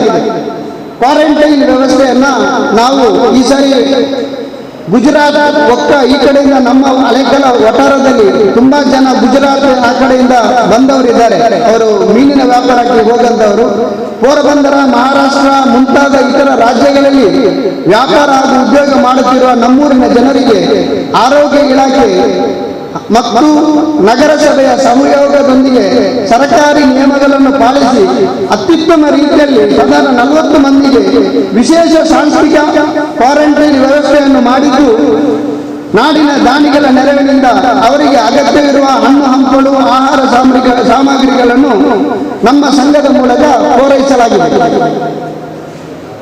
ಶುಚಿತ್ವದ ಕಾರ್ಯಕ್ರಮ ಹೇಳುವುದಾದರೆ, ನಮ್ಮೂರ ಧ್ವನಿ ಹಳೆಕಲ, ಪಾಂಡಲ್ಪಕ್ಕ, ಕಚ್ಚೆತೋಟ, ಮಂಚಿಲ, ಮಾರ್ಗತಲೆ, ಬಂಡಿಕೊಟ್ಟೆ ರಸ್ತೆ, ಭಗವತಿ ನಗರ, JMJ ನಗರ, ಜಾರಬೈಲು, ಸೇಸರಖಾನ, ಹಳೆಕಲ, ಗುಲಾಬಿ ಸ್ಟೋರ್ ಪರಿಸರ, ಅಕ್ಕಮ್ಮ ಕಾಂಪೌಂಡ್ ಪರಿಸರ ಸಂಘದ ಕಾರ್ಯಕರ್ತರು ಶುಚಿತ್ವಗೊಳಿಸಿದ್ದು ಪರಿಸರದ ಕಂಟಕವಾಗಿದ್ದ ಮರಗಳನ್ನು ಕಡಿದು ಜನರಿಗೆ ಸ್ವಚ್ಛವಾದ ವಾತಾವರಣವನ್ನು ನಿರ್ಮಿಸಲಿಕ್ಕೆ ನಾವು ಪ್ರಯತ್ನ ಪಟ್ಟಿದ್ದೇವೆ. ಈ ಹಿಂದೆ ವಿಷದ ಹಾವೊಂದು ಬಾಲಕನಿಗೆ ಕಚ್ಚಿ ಅನಾರೋಗ್ಯಕ್ಕೀಡಾಗಿದ್ದು, ಆ ಕಾರಣಕ್ಕಾಗಿ ನಮ್ಮ ಸೇವಾ ಸಂಘವು ಪರಿಸರ ನೈರ್ಮಲ್ಯನ ಇನ್ನಷ್ಟು ಒತ್ತು ಕೊಟ್ಟಿದೆ. ಅದೇ ತರ ಮೆಸ್ಕಾಂ ದುರಸ್ತಿ, ಮೆಸ್ಕಾಂ ಸಂಬಂಧಿಸಿದಂತೆ ಅಗತ್ಯವಿರುವ ಎಲ್ಲ ಕಡೆಗಳಿಗೂ ಸೂಕ್ತವಾದ ವ್ಯವಸ್ಥೆಯನ್ನು ಕಲ್ಪಿಸಿದ್ದೇವೆ. ಸಾರ್ವಜನಿಕರಿಗೆ ತೊಂದರೆ ಉಂಟು ಮಾಡುವ ವಿದ್ಯುತ್ ಕಂಬಗಳನ್ನು ಸ್ಥಳಾಂತರ ಮಾಡಿಸಲಾಗಿದ್ದು, ವಿದ್ಯುತ್ ತಂತಿಗಳಿಗೆ ತೊಡಗುಂಟು ಮಾಡುವ ಅನೇಕ ಕೆಲಸಗಳನ್ನು ನಾವು ಅದೇ ಮರ ಕಡಿಯುವಂಥದ್ದಾಗಲಿ ಬೇರೆ ಇನ್ನಿತರಾಗಲಿ ನಾವು ಅದನ್ನು ನಮ್ಮೂರ ಧ್ವನಿ ಮೂಲಕ ಅದನ್ನು ಮಾಡಿದ್ದೇವೆ. ಅದೇ ತರ ಮೂಲಭೂತ ಸೌಕರ್ಯಗಳು ದುರಸ್ತಿ, ನಾಡಿನ ಪ್ರತಿಯೊಂದು ಮನೆಗೂ ನೀರಿನ ಪೈಪ್ಲೈನ್ ಜೋಡಣೆ, ನೀರಿನ ಟ್ಯಾಂಕಿ ವ್ಯವಸ್ಥೆ, ಅಗತ್ಯ ದುರಸ್ತಿ ಕಾರ್ಯಗಳನ್ನು ನಿರಂತರವಾಗಿ ನಾವು ನಡೆಸ್ತಾ ಬಂದಿದ್ದೇವೆ. ಕೋವಿಡ್-19 ಜನಜಾಗೃತಿ ಈ ಸಭೆ, ಇಂದಿನ ಈ ಸಭೆಯಲ್ಲಿ ಊರಿನ ಸಾಧಾರಣ 1700ರಿಂದ 2000 ಮನೆಗಳಿಗೆ ಒಂದು ಮನೆಗೆ 4 ಕಿಟ್ ದರ, ಒಂದು ಮನೆಗೆ 4 ಕಿಟ್ ದರ. ಹಾಗೆ ನಾವು ಸ್ಯಾನಿಟೈಸಿಂಗ್ ಸಾಧಾರಣ 2000 ಮನೆಗೆ ಸ್ಯಾನಿಟೈಸ್ ಮಾಡುವಂತಹ ಮತ್ತೆ ರೋಗ ನಿರೋಧಕ ಮಾತ್ರೆಗಳು ಮತ್ತು ಜನಜಾಗೃತಿ ಮೂಡಿಸುವಂತಹ ಮನೆಗೆ ಪ್ರತಿಯೊಂದು ಮನೆಗೂ ನಾವು ಒಂದು ಸ್ಟಿಕ್ಕರ್ ಅನ್ನು ಅಂಟಿಸುವ, ಅದರಲ್ಲಿ ಏನು ಇನ್ಸ್ಟ್ರಕ್ಷನ್ ಇದೆ ಆ ಇನ್ಸ್ಟ್ರಕ್ಷನ್ ಅನ್ನು ನಾವು ಅದನ್ನು ಮೆನ್ಷನ್ ಮಾಡಿದ್ದೇವೆ. ಅದರಲ್ಲಿ ಅದನ್ನು ನಾವು ಪ್ರತಿಯೊಂದು ಮನೆಗೂ ಅಂಟಿಸಲಿಕ್ಕೆ ಅದರ ವ್ಯವಸ್ಥೆ ಮಾಡಿದ್ದೇವೆ. ಹಾಗೆ ನಾವು ಇನ್ನೊಂದು ಇಲ್ಲಿ ನೆನಪು ಮಾಡುವಂಥದ್ದು, ಈ ಹಿಂದೆ ಶಾಸಕರು ಹಾಗೂ ನಗರಸಭೆಗೆ ಕೆಲವೊಂದು ಪತ್ರ ಕೊಟ್ಟಿದೆ, ಮನೆ ಪತ್ರ. ಹಳೆಕೆಲ ಮಸೀದಿಯಿಂದ ಕಕ್ಕಟ್ಟೋಟವರೆಗಿನ ಒಳಚರಂಡಿ ಕೋರಿ ತೊಕ್ಕೊಟ್ಟು ಒಳಪೇಟೆ ಜಂಕ್ಷನ್ನಿಂದ ಮಂಚಿಲ ಹಳೆಕೆಳ ಮಾರ್ಗದಲ್ಲೇ ಮಾರ್ಗವಾಗಿ ಕಾಂಕ್ರೀಟ್ ರಸ್ತೆಕರಣ, ಎರಡು ಬದಿಗೆ ವೆಟ್ಮ್ಯಾಕ್ಸ್ ಹಾಕಲು, ಮತ್ತೆ ಹಳೆಕೆಳ ಮಂಚಿಲ ವಾರ್ಡಿನ ಮಾಲಕರೊಬ್ಬರ 1 ಎಕರೆ ಜಮೀನಿನಲ್ಲಿ ಹುಲ್ಲು ಮರ ಬೆಳೆದ ವಿಷಜಂತುಗಳು ಅಲ್ಲಿ ತುಂಬಿ ನಮಗೆ ಇದಕ್ಕಿಂತ ಮುಂಚೆ ಸ್ವಲ್ಪ ತೊಂದರೆ ಆಗಿದೆ. ಅಲ್ಲಿ ಮಕ್ಕಳಿಗೆ ಶಾಲೆ, ಇಲ್ಲಿ ಇವರು ನಮ್ಮ ಮದ್ರಸಾ ಹೋಗುವ ಮಕ್ಕಳಿಗೆ ಇಲ್ಲಂದ್ರೆ ದಾರಿ ಹೋಗೋರಿಗೆ ಅದು ತುಂಬ ತೊಂದರೆ ಆಗಿದೆ. ಅದನ್ನು ನಾವು ಒಂದು ಮನವಿ ಕೊಟ್ಟಿದ್ದೇವೆ ಉಳ್ಳಾಳ ಇದಕ್ಕೆ. ಮುಂದಿನ ಪ್ರಮುಖ ಸೇವಾ ಯೋಜನೆಗಳು, ಹಳೆಕೆಲ ಮಸೀದಿ ವಠಾರದಿಂದ ಕಕ್ಕೇತೋಟದವರೆಗೆ ಸುಸಜ್ಜಿತ ಚರಂಡಿ ನಿರ್ಮಾಣಕ್ಕಾಗಿ ನಮ್ಮ ಶಾಸಕರು ಹಾಗೂ ಉಳ್ಳಾಲ ನಗರಸಭೆಯೊಂದಿಗೆ ಕೈಜೋಡಿಸುವುದು ಮತ್ತು ಸಹಕಾರ ನೀಡುವುದು. ಹಳೆಕೆಲ ಜಂಕ್ಷನ್ ನಿಂದ ಸೈಯದ್ ಮದನಿ ದರ್ಗಾ ಶರೀಫ್ ಅವರ ದರ್ಗಾದ ತನಕ ರಸ್ತೆ ಕಾಂಕ್ರೀಟೀಕರಣಕ್ಕೆ ಒಂದು ಮನವಿ. ಸ್ಥಗಿತಗೊಂಡ ಕಾಮಗಾರಿಯನ್ನು ಮರುಚಾಲನೆಗೊಳಿಸುವ ಬಗ್ಗೆ ಸರ್ಕಾರಕ್ಕೆ ಶಾಸಕರು ಹಾಗೂ ನಗರಸಭೆಗೆ ಒಂದು ಮನವಿ. ಸಾಂದರ್ಭಿಕ ಸಾಮಾಜಿಕ ಸೇವೆಗಳು ಮತ್ತು ತುರ್ತು ಅಗತ್ಯ ಸೇವೆಗಳು. ಇಷ್ಟರ ತನಕ ತಾಳ್ಮೆಯಿಂದ ನನ್ನ ಮಾತನ್ನ ಆಲಿಸಿದ ತಮಗೆಲ್ಲರಿಗೂ ಕೃತಜ್ಞತೆ ಹೇಳಿ ನಾನು ನನ್ನ 2 ಮಾತನ್ನು ಮುಗಿಸ್ತೇನೆ.